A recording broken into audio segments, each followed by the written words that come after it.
ആലോചിച്ചാൽ ഒരർത്ഥവുമില്ല. എന്നാൽ എന്തൊക്കെ അർത്ഥമുള്ള ഒരു സെന്റൻസ് അല്ലേ ആ ഗർഭം, എൻ്റെ ഗർഭം ഇങ്ങനെയല്ല.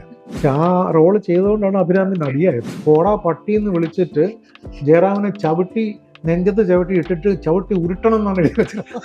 ഈ പച്ചത്തക്കാളിക്കുള്ള ഒരു പ്രശ്നം എന്ന് പറഞ്ഞാൽ അതൊന്നും ഇപ്പോഴത്തെ സിനിമയിൽ പറയാൻ പറ്റത്തില്ല. ഉടനെ ബോഡി ഷെയ്മിങ് എന്ന് പറഞ്ഞ് കൊന്നുകളയും. അന്ന് പിന്നെ നിഷ്പക്ഷമായിട്ട് അന്ന് നമുക്ക് കുറച്ചുകൂടെ ചിരിക്കാൻ വേണ്ടി ലാലുവായിട്ട് സംസാരിച്ചത് നടക്കാതെ പോയത് വാസ്തവത്തിൽ ചില തെറ്റിദ്ധാരണകളുടെയും ഒക്കെ പുറത്താണ് ഇത് നടക്കാതെ പോയത്. പിന്നെ 16 സിനിമയിൽ നായകനായിട്ട് എൻ്റെ സിനിമകളിൽ മാത്രം 16 എണ്ണത്തിൽ അഭിനയിച്ച ജയറാം വീക്കാണ്. പൃഥ്വിരാജ് നല്ല മിടുക്കനാണ്, ഒരു സംശയമില്ല. അതാണ് ആ സിനിമയ്ക്ക് പറ്റിയ ചെറിയൊരു വീഴ്ച. നമസ്കാരം. റിയൽ ലൈഫ് മെമ്മറീസിൽ ഇന്ന് നമ്മുടെ അതിഥി രാജസേനൻ സാറാണ്. നമസ്കാരം സർ. നമസ്കാരം. 1982 അയ്യപ്പനും ബാവരും എന്ന സിനിമയിൽ അഭിനയിച്ചുകൊണ്ടാണ് സാറിന്റെ ഒരു കരിയറിന്റെ തുടക്കം. അതേ വർഷം തന്നെയായിരുന്നു മരുപ്പച്ച എന്ന് പറയുന്ന സിനിമയ്ക്ക് തിരക്കഥ എഴുതിയതും സഹസംവിധായകനായിട്ട് പ്രവർത്തിക്കുന്നതും. ഇപ്പൊ സിനിമയിലേക്ക് 40 വർഷം മുമ്പുള്ള ആ ഒരു തുടക്കത്തില് അഭിനയമായിരുന്നു സാറിന്റെ ആ ഒരു ഉദ്ദേശ ലക്ഷ്യം, അല്ലെങ്കിൽ പിന്നീട് അഭിനയത്തിലേക്ക് വരികയുണ്ടായി? സംവിധായകനായിരുന്നു വരുമ്പോഴുള്ള ആ ഒരു ആഗ്രഹം അല്ലെങ്കിൽ ലക്ഷ്യം എന്തായിരുന്നു? ശരിക്കും ഞാൻ ഡയറക്ഷൻ പഠിക്കാൻ തന്നെയാണ് ചെന്നൈയിലേക്ക് പോകുന്നത്. കോടമ്പക്കം PK ജോസഫ് എന്നാണ് എൻ്റെ ഗുരുവിൻ്റെ പേര്. അദ്ദേഹത്തിൻ്റെ കൂടെ മകരവിളക്ക്, സുഖത്തിൻ്റെ പിന്നാലെ, അതിൽ കുറച്ചേ വർക്ക് ചെയ്തുള്ളൂ.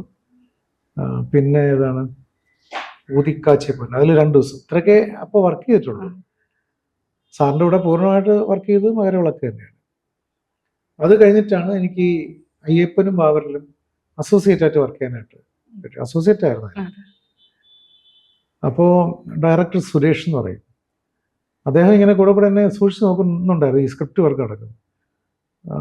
അപ്പോൾ എൻ്റെ അടുത്ത് പറഞ്ഞ്, ഞാനേ എൻ്റെ മനസ്സിലിങ്ങനെ ഒരു ഐഡിയ തോന്നുന്നുണ്ട്, നീ ഒന്ന് പോയി അപ്പോൾ ചെറിയൊരു താടിയും മീശയൊക്കെ ഒന്ന് എടുത്ത് കളഞ്ഞിട്ട് വരുമോ? ഒരു ആഗ്രഹം. ആ സമയത്ത് അയ്യപ്പന് വേണ്ടി ഒരുപാട് ടെസ്റ്റ് ചെയ്യുന്നുണ്ടായിരുന്നു, ഒന്നും ശരിയായിട്ടില്ല. എനിക്ക് ചെറുതായിട്ട് ഒരു കത്തലും കത്തി ടെൻഷനായി. ഞാൻ പറഞ്ഞു, സാർ എന്തിനാണ് സാർ, നീ പോയിട്ട് വാ, വെളിയിൽ വണ്ടി കിടപ്പുണ്ട്, പ്രൊഡക്ഷൻ മാനേജർ കൂടെ ഉണ്ടാവും. അദ്ദേഹം എന്നെ വിളിച്ചുകൊണ്ട് പോയി ഒരു ബാർബർ ഷോപ്പിൽ കൊണ്ടുവന്ന് കയറ്റി താടിയും മീശയൊക്കെ എടുത്ത് കളഞ്ഞ്, ഞാൻ തന്നെ എൻ്റെ മുഖം വേറെ ആരോ ആണെന്ന് തോന്നി എനിക്ക്. ഞാൻ തിരിച്ചു വരുമ്പോൾ വാഹിനി സ്റ്റുഡിയോയിൽ makeup man ready, dress ready, wig ready. അന്നത്തെ സ്റ്റുഡിയോ ഷൂട്ടിങ് അങ്ങനെയാണ്, അതിനകത്തെല്ലാം ഉണ്ടാവും സ്റ്റുഡിയോയ്ക്കകത്ത്. ഇപ്പോൾ ഒരു പൗരാണിക സെറ്റപ്പിൻ്റെ ഒരു ഡ്രസ്സ് വേണമെന്ന് പറഞ്ഞാൽ അവിടെ റെഡിയാണ്, കിരീടം വേണോ റെഡിയാണ്, വിഗ് വേണോ റെഡിയാണ്, മേക്കപ്പ് മാൻ ഒക്കെ റെഡിയാണ്. വാഹിനി D എന്ന് പറയുന്ന ഫ്ലോർ, വാഹിനി D എന്നെ അങ്ങോട്ടാണ് കൊണ്ടുപോയത്. അവിടെ ചെന്നപ്പോൾ ഇത് കണ്ടു ഞാൻ ഞെട്ടിപ്പോയി. ഞാൻ സാറിൻ്റെ അടുത്ത്, സാറേ എന്താണ് സാറേ ലക്ഷ്യം? നിന്നെ ഒന്ന് അയ്യപ്പനാക്കി ടെസ്റ്റ് എടുത്ത് നോക്കട്ടെ എന്ന്. അങ്ങനെ എന്നെ മേക്കപ്പ് ചെയ്ത് അയ്യപ്പനാക്കി ഫ്ലോറിൽ ഷൂട്ട്. അതും റെഡിയാണ്, കാരണം സ്റ്റുഡിയോയ്ക്കകത്തല്ലേ, അവിടെ ക്യാമറ, ഫിലിം, ഫ്ലോറും ഒക്കെ റെഡിയാണ്. ഞാൻ ചെല്ലുമ്പോൾ ക്യാമറാമാൻ ലൈറ്റിംഗ് ഒക്കെ ചെയ്ത് കഴിഞ്ഞു. അങ്ങനെ എന്നെ അങ്ങോട്ടും ഇങ്ങോട്ടൊക്കെ നിർത്തി നോക്കുന്നതും എന്തോ 1-2 ഡയലോഗും ഒക്കെ എടുപ്പിച്ചു. എനിക്കപ്പോൾ 22 വയസ്സുണ്ട്. അത് കഴിഞ്ഞ് അവിടെ എടുത്തത് ഫിലിമിലാണ് എടുത്തത്. നേരെ പ്രോസസ്സിങ്ങിലേക്ക് വിട്ടു. ഒരു 4 മണിയായപ്പോൾ പ്രിന്റ് വന്ന് സ്റ്റുഡിയോ കാണാൻ പോയപ്പോൾ എന്നെ അങ്ങോട്ട് വിളിച്ചിട്ടുണ്ട്. ഞാൻ നോക്കുമ്പോൾ എനിക്കത് ഇഷ്ടമായി. ഒരു പുരാണത്തിൻ്റെയൊക്കെ ലുക്ക് മുഖത്തുള്ളതായിരുന്നു. അത് കണ്ട് എനിക്കൊരു 5-6 മിനിറ്റിൻ്റെ ഷൂട്ട് ചെയ്തിരുന്നു. അതെല്ലാം കണ്ട് തിരിച്ചെല്ലാവരും സ്റ്റുഡിയോയിൽ വന്ന് അവർ മാറിയിരുന്നു ഡിസ്കസ് ചെയ്തിട്ട് എന്നെ വിളിച്ച് പറഞ്ഞു, അയ്യപ്പൻ 14 വയസ്സ് വരെ ആണ് അയ്യപ്പൻ്റെ ചരിത്രം പറയുന്നത്. അപ്പോൾ അയ്യപ്പനായിട്ട് അഭിനയിക്കുന്ന ആളിന് മിനിമം ഒരു 10, 16, 17 വയസ്സേ ആകാവും. ഇത് ഇച്ചിരി ഓവർ സൈസ് തോന്നിക്കുന്നുണ്ട്. എനിക്ക് അന്ന് ഇച്ചിരി കൂടെ വണ്ണം ഉണ്ട്, കുറച്ചുകൂടെ വണ്ണമുണ്ട്. പക്ഷെ നിൻ്റെ താടിയും മീശയും കളഞ്ഞ സ്ഥിതിക്ക് നീ എന്തായാലും ഇതിനകത്ത് വർക്ക് ചെയ്യുന്നുണ്ടല്ലോ, ദേവേന്ദ്രനായിട്ട് എന്നെ കാസ്റ്റ് ചെയ്യണം. ഞാൻ എൻ്റെ സാറേ, ഞാൻ ഈ ഡയറക്ഷൻ ആയിട്ട് നടക്കുന്ന ഒരാളാണ്, അതും സ്വപ്നം കണ്ട് നടക്കുന്നതാണ്, അതിനെന്താ ഇപ്പം അതിനകത്തൊരു വേഷം ചെയ്താലെന്താ? അങ്ങനെ എന്നെ അതിനകത്ത് ദേവേന്ദ്രനാക്കി.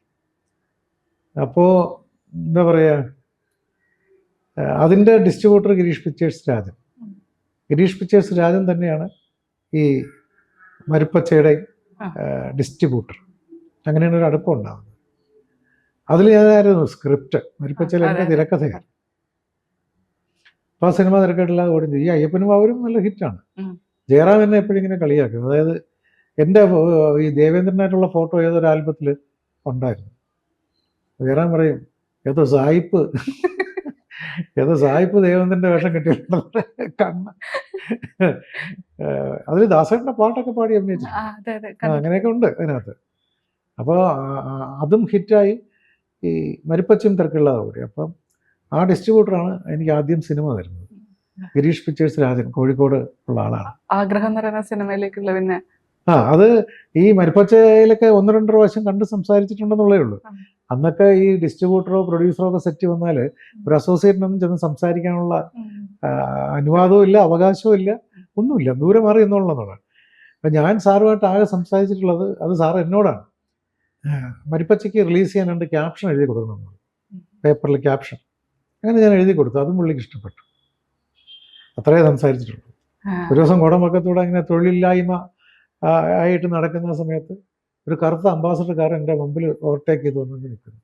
കറുത്ത അംബാസഡർ കാർ കണ്ടപ്പോഴേ എനിക്ക് മനസ്സിലായി രാജൻ സാറിൻ്റെ കാറാണ്. അതിലിരുന്നുകൊണ്ട് പുള്ളിയുടെ മാനേജറുണ്ട്, ഒരു ചന്ദ്രൻ. അദ്ദേഹവും മരിച്ചുപോയി, രാജേട്ടനും മരിച്ചുപോയി, രണ്ടുപേരും മരിച്ചുപോയി. ചന്ദ്രൻ ഇങ്ങനെ കൈ കാണിച്ച് വിളിച്ചെന്നെ. അങ്ങനെ ഞാൻ ഓടി തന്നെയാണ് പോയത്. ഓടി അടുത്ത് വന്നപ്പോൾ ബാക്ക് സീറ്റിൽ ഇരിപ്പുണ്ട് രാജേട്ടൻ.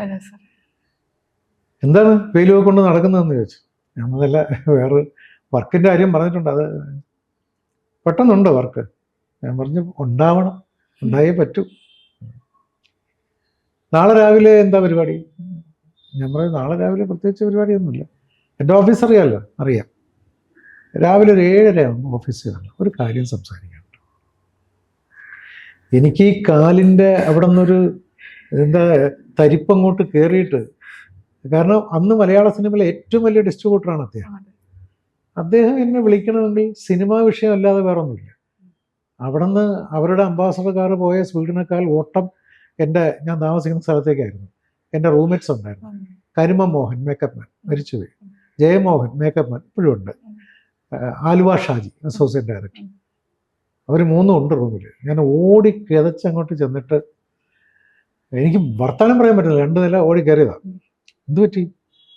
ഞാൻ പറഞ്ഞു, ഗിരീഷ് പിക്ചേഴ്സ് രാജനെ നിങ്ങൾക്കൊക്കെ അറിയാം.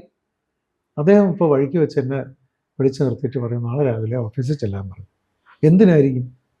ഓമാർ അങ്ങോട്ട് അട്ടഹാസം പറയും. എടാ സിനിമ തന്നെ, സിനിമ കിട്ടി നിനക്ക്. അങ്ങേരെ സിനിമയാണെങ്കിൽ നീ രക്ഷപ്പെട്ടെന്ന് പറയും. പിറ്റേ ദിവസം ഇതുപോലെ എൻ്റെ കൂടെ ആരെങ്കിലും 7:30 മണിക്ക് ചെല്ലാൻ പറഞ്ഞാൽ ഞാൻ 6 മണിയാകുമ്പോഴേ അവിടെ എത്തും. അങ്ങനത്തെ ആളാണ്. അങ്ങനത്തെ ഇപ്പോൾ തന്നെയാണ്. ഞാൻ കൃത്യം എനിക്ക് തോന്നുന്നു 7:15 അവിടെ എത്തി. അപ്പോൾ ഒരാൾ വന്ന് കഥ തുറന്നു. അയാളുടെ പേര് ജോൺ എന്നാണ് പിന്നീട് അറിഞ്ഞത്. എൻ്റെ അടുത്ത് ചോദിച്ചു, ഇന്ന രാജസേനല്ലേ എന്ന് ചോദിച്ചു. ഞാൻ പറഞ്ഞു അതെ, രാജേട്ടനൊക്കെ കൂടെ അമ്പലത്തിൽ പോയിരിക്കണം, ഇപ്പോൾ വരും, ഇരിക്കാൻ പറഞ്ഞു, ചായ തരട്ടെ എന്ന് ചോദിച്ചു. അത് വേണ്ട, ഇനി ചായ വേണമെന്നങ്ങനെ പറഞ്ഞ് കുറ്റമായിപ്പോയാലോ എന്ന് വിചാരിച്ചിട്ട് ഒന്നും ഞാൻ അതുകൊണ്ട് മിണ്ടാതെ അവിടെ ഇരുന്നു. ഒരു 10 മിനിറ്റ് കഴിഞ്ഞപ്പോൾ അദ്ദേഹം എത്തി. ആ ചന്ദ്രനും എത്തി. എനിക്ക് ആദ്യം പ്രസാദം കൊണ്ടു തന്നു. ജോണെ ചായ കൊടുത്തായിരുന്നോ എന്ന് ചോദിച്ചു. ജോൺ ചോദിച്ചപ്പോൾ വേണ്ടെന്ന് പറഞ്ഞു. ഇനി നമുക്ക് കഴിക്കാം എന്ന് പറഞ്ഞു. എൻ്റെ ഓർമ്മയിൽ ഇഡ്ഡലിയും ചമ്മന്തിയും ചായയും. ഞങ്ങൾ 3 പേരും കൂടെ ഇരുന്ന് കഴിച്ചിട്ട് കുറച്ച് നേരം കുശലമൊക്കെ പറഞ്ഞു, വീട് എവിടെ എല്ലാം ചോദിച്ചു. എന്നിട്ട് എന്നെ ഒന്ന് ബെഡ്റൂമിലേക്ക് വിളിച്ചു. ഞാൻ കൂടെ ചെന്ന് ഇരിക്കാൻ പറഞ്ഞു. ഞാൻ ഇരിക്കാനൊരു മടി കാണിച്ചു, പക്ഷെ നിർബന്ധിച്ചപ്പോൾ ഇരുന്നു. അപ്പോൾ എന്നോട് ചോദിച്ചത്, ഇവിടുത്തെ ഫസ്റ്റ് ചോദ്യം തന്നെ അതാണ്, ഒരു സിനിമ ഡയറക്റ്റ് ചെയ്യാനുള്ള ധൈര്യം ഉണ്ടോ എന്ന് ചോദിച്ചു. ഞാൻ പറഞ്ഞു സിനിമ ഡയറക്റ്റ് ചെയ്യാൻ വേണ്ടി വന്ന ആളാണ്, ഒരുപാട് വായിച്ചിട്ടുള്ള ആളുമാണ്. അപ്പോൾ സിനിമ ഡയറക്റ്റ് ചെയ്യുക എന്നുള്ളത് തന്നെയാണ് ലക്ഷ്യം. അതിനി പ്രത്യേകിച്ച് ഒരു ധൈര്യം സംഭരിക്കേണ്ട ആവശ്യം ഇല്ല. അപ്പോൾ പുള്ളി പറഞ്ഞല്ല, കണ്ടപ്പോൾ തീരെ ഒരു ചെറിയ പയ്യനെ പോലെയാണ് ഇരിക്കുന്നത്, അതുകൊണ്ടാണ് ചോദിച്ചത്. ഞാൻ പറഞ്ഞു, ഞാൻ തന്നെ തിരക്കഥ എഴുതിയ സിനിമ താങ്കൾ റിലീസ് ചെയ്തിരുന്നല്ലോ, അപ്പോഴും എന്നെ അപ്രിഷ്യേറ്റ് ചെയ്തിരുന്നു, പ്രത്യേകിച്ച് ആ ക്യാപ്ഷൻ എഴുതി തരുമ്പോഴൊക്കെ. അതെല്ലാം നന്നായിരുന്നു, തീർച്ചയായിട്ടും നന്നായിരുന്നു. ഞാനൊരു കാര്യം പറയാം, ഒരു സംഗീതമായിട്ട് ബന്ധപ്പെട്ടൊരു കഥ ഒന്ന് മനസ്സിലിട്ട് പ്ലാൻ ചെയ്യും. ഞാൻ ഇന്ന് പോകും നാട്ടിൽ, പോയിട്ട് ഒരു ഡേറ്റ് പറഞ്ഞു. ആ ഡേറ്റ് 2 ആഴ്ച കഴിഞ്ഞിട്ടുള്ള ഡേറ്റ്. ആ ഡേറ്റിൽ ഞാൻ വരുമ്പോൾ ഒരു ഔട്ട്ലൈൻ ഉണ്ടാക്കി വെച്ചാൽ മതി. എനിക്ക് ഇഷ്ടപ്പെടുകയാണെങ്കിൽ നമുക്കൊരു സിനിമ ചെയ്യാം, താങ്കളെ വെച്ച് ഞാനൊരു സിനിമ ചെയ്യാം. അങ്ങനെ അങ്ങ് പറഞ്ഞു, വ്യക്തമായിട്ട് പറഞ്ഞു. പെട്ടെന്ന് പോക്കറ്റിൽ നിന്ന് 51 രൂപ എടുത്ത് ടോക്കൺ എന്ന് പറഞ്ഞിട്ടുണ്ട്. അന്ന് 51 രൂപയെന്ന് പറഞ്ഞാൽ, അന്ന് 50 രൂപയെന്ന് പറഞ്ഞാൽ 50 മീൽസ് കഴിക്കാം. 1 രൂപയുള്ളൊരു മീൽസിന്. അപ്പോൾ 51 രൂപയുടെ വാല്യൂ മനസ്സിലായി. ഞാനത് വാങ്ങി അദ്ദേഹത്തിൻ്റെ കാലിൽ തൊട്ട് നമസ്കരിച്ച് ഇറങ്ങി. നേരെ മുറിയിൽ ചെന്ന് അവന്മാർക്ക് പാർട്ടി നടത്തി. ബാച്ചിലേഴ്സ് ലൈഫ് അല്ലേ, ഇന്ന് എൻ്റെ വക എന്ന്. അന്ന് 50 രൂപ ഉണ്ടെങ്കിൽ പാർട്ടി 4 പാർട്ടി നടത്താം. അല്ല, അതാ ആ വാല്യൂ അതാണ്. അങ്ങനെ ഞങ്ങൾ 2-3 കഥകൾ ഡിസ്കസ് ചെയ്ത് ഷാജിയായിട്ടും. തുളസിദാസ് 2-3 ഫ്ലാറ്റ് ബിൽഡിങ്ങിൻ്റെ ഇപ്പുറത്തെ താമസം. തുളസി എടുത്ത വിവരം പറഞ്ഞു. തുളസിയും ഒരു കഥ, ഇങ്ങനെ കഥയിൽ ഒരു ഔട്ട്ലൈൻ. എനിക്ക് തുളസി പറഞ്ഞതിനകത്ത് ഒരു താല്പര്യം തോന്നി. മദ്യപിച്ച് നടക്കുന്ന ഒരു സംഗീതജ്ഞൻ, സ്ത്രീകളോട് ഭയങ്കര വെറുപ്പാണ് അദ്ദേഹത്തിന്. അങ്ങനെ ഒരു സിനിമ, ഒരു കഥാപാത്രം. അത് ഞാനൊന്ന് 1 ലൈൻ പോലെ ആക്കി. 1 ലൈൻ പോലെ ആക്കിയിട്ട് ഞാൻ ഈ 2 മേക്കപ്പന്മാരെയും ഷാജി ആലുവ പിന്നെ തുളസിദാസ് എല്ലാവരും ഇരുത്തി അതൊന്ന് വായിച്ചപ്പോൾ അവർക്ക് വളരെ ഇഷ്ടപ്പെട്ടു. ഇപ്പോൾ രാജേട്ടൻ പറഞ്ഞതുപോലെ തന്നെ വന്ന് അദ്ദേഹത്തിൻ്റെ മുമ്പിൽ 1 ലൈൻ വായിച്ചപ്പോൾ അദ്ദേഹത്തിന് ഇഷ്ടപ്പെട്ടു. ഒരു കാര്യം, ഞാൻ ഇനി 1.5 മാസം കഴിഞ്ഞ് വരത്തുള്ളൂ. അതുവരെ ചിലവിന് എന്തെങ്കിലും പൈസ വേണമെങ്കിൽ പറഞ്ഞാൽ ഞാൻ തന്നിട്ട് പോകാം. നമുക്കത് അപ്പോൾ അത് മാത്രമേ ആവശ്യമുള്ളായിരുന്നു, അത് ചിലവിന്. ഞാൻ പറഞ്ഞ ചിലവിന് എന്തെങ്കിലും വേണ്ടി വരും. അപ്പോൾ ആ സമയം കൊണ്ട് ഇത് തിരക്കഥാക്കി കൂടെയെന്ന് ചോദിച്ചാൽ ആക്കാം. 1000 രൂപ എടുത്ത് കയ്യിൽ തന്നിട്ട് സമാധാനമായിട്ടിരിക്കാൻ പറഞ്ഞിട്ട് അദ്ദേഹം പോയി. പിറ്റേ ദിവസം മുതൽ എഴുത്ത് തുടങ്ങി. എഴുത്ത് അപൂർവമായിട്ട് ഇരിക്കുന്ന സമയത്തെല്ലാം എഴുതാൻ ഇങ്ങനെ ആശയങ്ങൾ കിട്ടുന്നത് പോലെ ഒരു പോസിറ്റീവ്നെസ് ഉണ്ടായിരുന്നു. അങ്ങനെ എനിക്ക് തോന്നുന്നു ഒരു 3 ആഴ്ച കൊണ്ട് ഫുൾ സ്ക്രിപ്റ്റായി. അതും ഇതുപോലെ ഷാജി കോപ്പി ചെയ്തു. എന്നിട്ട് തുളസിയും ഞങ്ങളെല്ലാം കൂടെ ഒന്ന് വായിച്ചപ്പോൾ ഭയങ്കരമായ ഒരു ഇമ്പ്രഷൻ എല്ലാവർക്കും. നേരെ ഞാനിങ്ങനെ നാട്ടിൽ വന്നു. പിറപ്പംകോടാണ് എൻ്റെ നാട്, തിരുവനന്തപുരം ജില്ലയിൽ തന്നെ. അവിടെ വന്ന് എൻ്റെ മൂത്ത സഹോദരിയും ഞാനും കൂടെ കൊണ്ടുപോയി സ്ക്രിപ്റ്റ് പൂജിച്ച് പിറ്റേ ദിവസം ചെന്നൈക്ക് പറഞ്ഞ ഡേറ്റിൽ തന്നെ അദ്ദേഹം വന്നു. തിരക്കഥ വായിച്ചു, ഇഷ്ടപ്പെട്ടു. സിനിമ പ്ലാനിങ്ങിലായി. അപ്പോൾ ആരെന്ത് കാസ്റ്റ് ചെയ്യാന്നുള്ള എനിക്ക് ആ സമയത്ത് ശങ്കർ ഒരു 3-4 സിനിമയിൽ പാട്ട് പാടി അഭിനയിക്കുന്ന ആളായിട്ട് വന്നിട്ടുണ്ട്. പിന്നെ അങ്ങനത്തെ ഒരു ചോക്ലേറ്റ് ഹീറോ ആയിരുന്നല്ലോ അത്. തീർച്ചയായിട്ടും ശങ്കർ അങ്ങനെയായിരുന്നു. എൻ്റെ ഫ്രണ്ടുമാണ്. അതാണ്, അങ്ങനത്തെ ഒരു കഥാപാത്രമല്ല ഇത്. കുറച്ച് റഫ്നെസ് ഫീൽ ചെയ്യണം. അങ്ങനെ ആലോചിച്ചപ്പോൾ തുളസി എൻ്റെ അടുത്ത് പറഞ്ഞു, ഇങ്ങനെ മോഹനെ കണ്ടിട്ടുണ്ടോ എന്ന് ചോദിച്ചു. ഞാൻ ചോദിച്ചാൽ ആരെ മോഹൻ? വെള്ളം കൊണ്ട് സിനിമ എടുക്കുന്ന ഒരാളുണ്ട്, മോഹൻ എന്നാണ് പേര്. പുള്ളി വലിയ സിനിമയാണ് എടുത്തുകൊണ്ടിരിക്കുന്നത്, ഹരിഹരനാണ് ഡയറക്റ്റ് ചെയ്യുന്നത്. കാണാൻ നല്ല രസമാണ് പുള്ളിയെ, ഞാൻ ഒന്ന് വിളിപ്പിക്കട്ടെ എന്ന് ചോദിച്ചു. അങ്ങനെ രാജേട്ടനും ഞാനും ഒക്കെ ഉള്ള സമയത്ത് തുളസി വിളിപ്പിച്ചു. വന്ന് കണ്ട മാത്രമേ തന്നെ ഇഷ്ടപ്പെട്ടു. ഞാൻ കഥയുടെ ഒരു ഔട്ട്ലൈൻ പറഞ്ഞു. അപ്പോൾ അദ്ദേഹം എന്നോട് പറഞ്ഞു, ഹെവി ആണല്ലോ, എനിക്ക് ഈ സംഗീതത്തിൻ്റെ വഴികളൊന്നും അറിയില്ല, ഞാൻ നടനാവാൻ വന്ന ആളുമല്ല. ഞാൻ പറഞ്ഞു, പക്ഷെ നിങ്ങൾ നടനാവും. അങ്ങനെ പിറ്റേ ദിവസം രാവിലെ വരാൻ പറഞ്ഞു. അദ്ദേഹം അതുപോലെ വന്നു. ചെറിയൊരു ശമ്പളം, ചെറിയൊരു അഡ്വാൻസ്. അപ്പോൾ എഗ്രിമെൻ്റ് എഴുതാൻ പേര് വേണം. അപ്പോൾ അദ്ദേഹം പറഞ്ഞ്, മോഹനന്മാർ ഒരുപാട് പേരുണ്ട് സിനിമയിൽ, ലക്ഷ്മി മോഹനൊക്കെ ഉണ്ട് ആ സിനിമ. അപ്പോൾ എൻ്റെ പേരിൽ എന്തെങ്കിലും ഒരു മാറ്റം. അപ്പോൾ പെട്ടെന്ന് തുളസിദാസ് പറഞ്ഞ്, പേര് ഇപ്പം നമ്മുടെ കഥയ്ക്കകത്ത് ദേവരാജ് എന്നാണല്ലോ ഇട്ടേക്കുന്നത്, ദേവൻ ഇട്ടൂടെ? അപ്പോൾ ഞാൻ പറഞ്ഞ്, ഉഗ്രം പേരാണ്, ഒരു നടനും ഇല്ല ആ പേര്, എന്ത് പറയുന്നു എന്ന് ചോദിച്ചു. അപ്പോൾ പ്രൊഡ്യൂസറും പെട്ടെന്ന് പറഞ്ഞു, ഉഗ്രം പേരാ, നല്ല പേരാണ്, ദേവരാജ് എന്നാണ് കഥാപാത്രം, ദേവൻ. അപ്പോൾ പുള്ളിക്കാരൻ പറഞ്ഞത് മതി. അപ്പോൾ ഞാൻ ഇന്ന് മുതൽ ദേവൻ എന്നറിയപ്പെടും, എൻ്റെ എഗ്രിമെൻറ്റിൽ ആ പേരിൽ എഴുതിയാൽ മതി. അങ്ങനെയാണ് അതിലൊരു ടൈറ്റിലുണ്ട്, ഞങ്ങൾ പരിചയപ്പെടുത്തുന്ന പുതുമുഖം ദേവൻ. അതിനു മുമ്പ് അദ്ദേഹം അമ്പിളിയുടെ ഒരു പടത്തിൽ ചെറിയൊരു വേഷം ചെയ്തിട്ടുണ്ട്, അത്രേ ഉള്ളൂ. അങ്ങനെ ദേവനെ കാസ്റ്റിംഗ്. പിന്നെ മേനക, തീർച്ചയായിട്ടും അടൂർ ബാസി സാർ, അതൊക്കെ വലിയൊരു അഭിമാനത്തിൻ്റെ കാര്യങ്ങളാണ്. കാരണം എനിക്ക് നേരത്തെ ബാസിച്ചേട്ടനെ അറിയാം. എങ്ങനെ അറിയാമെന്ന് പറഞ്ഞാൽ, ഞാൻ വർക്ക് ചെയ്തൊന്നുണ്ട് സിനിമയിൽ അദ്ദേഹം വലിയ വേഷം ചെയ്തിരുന്നു.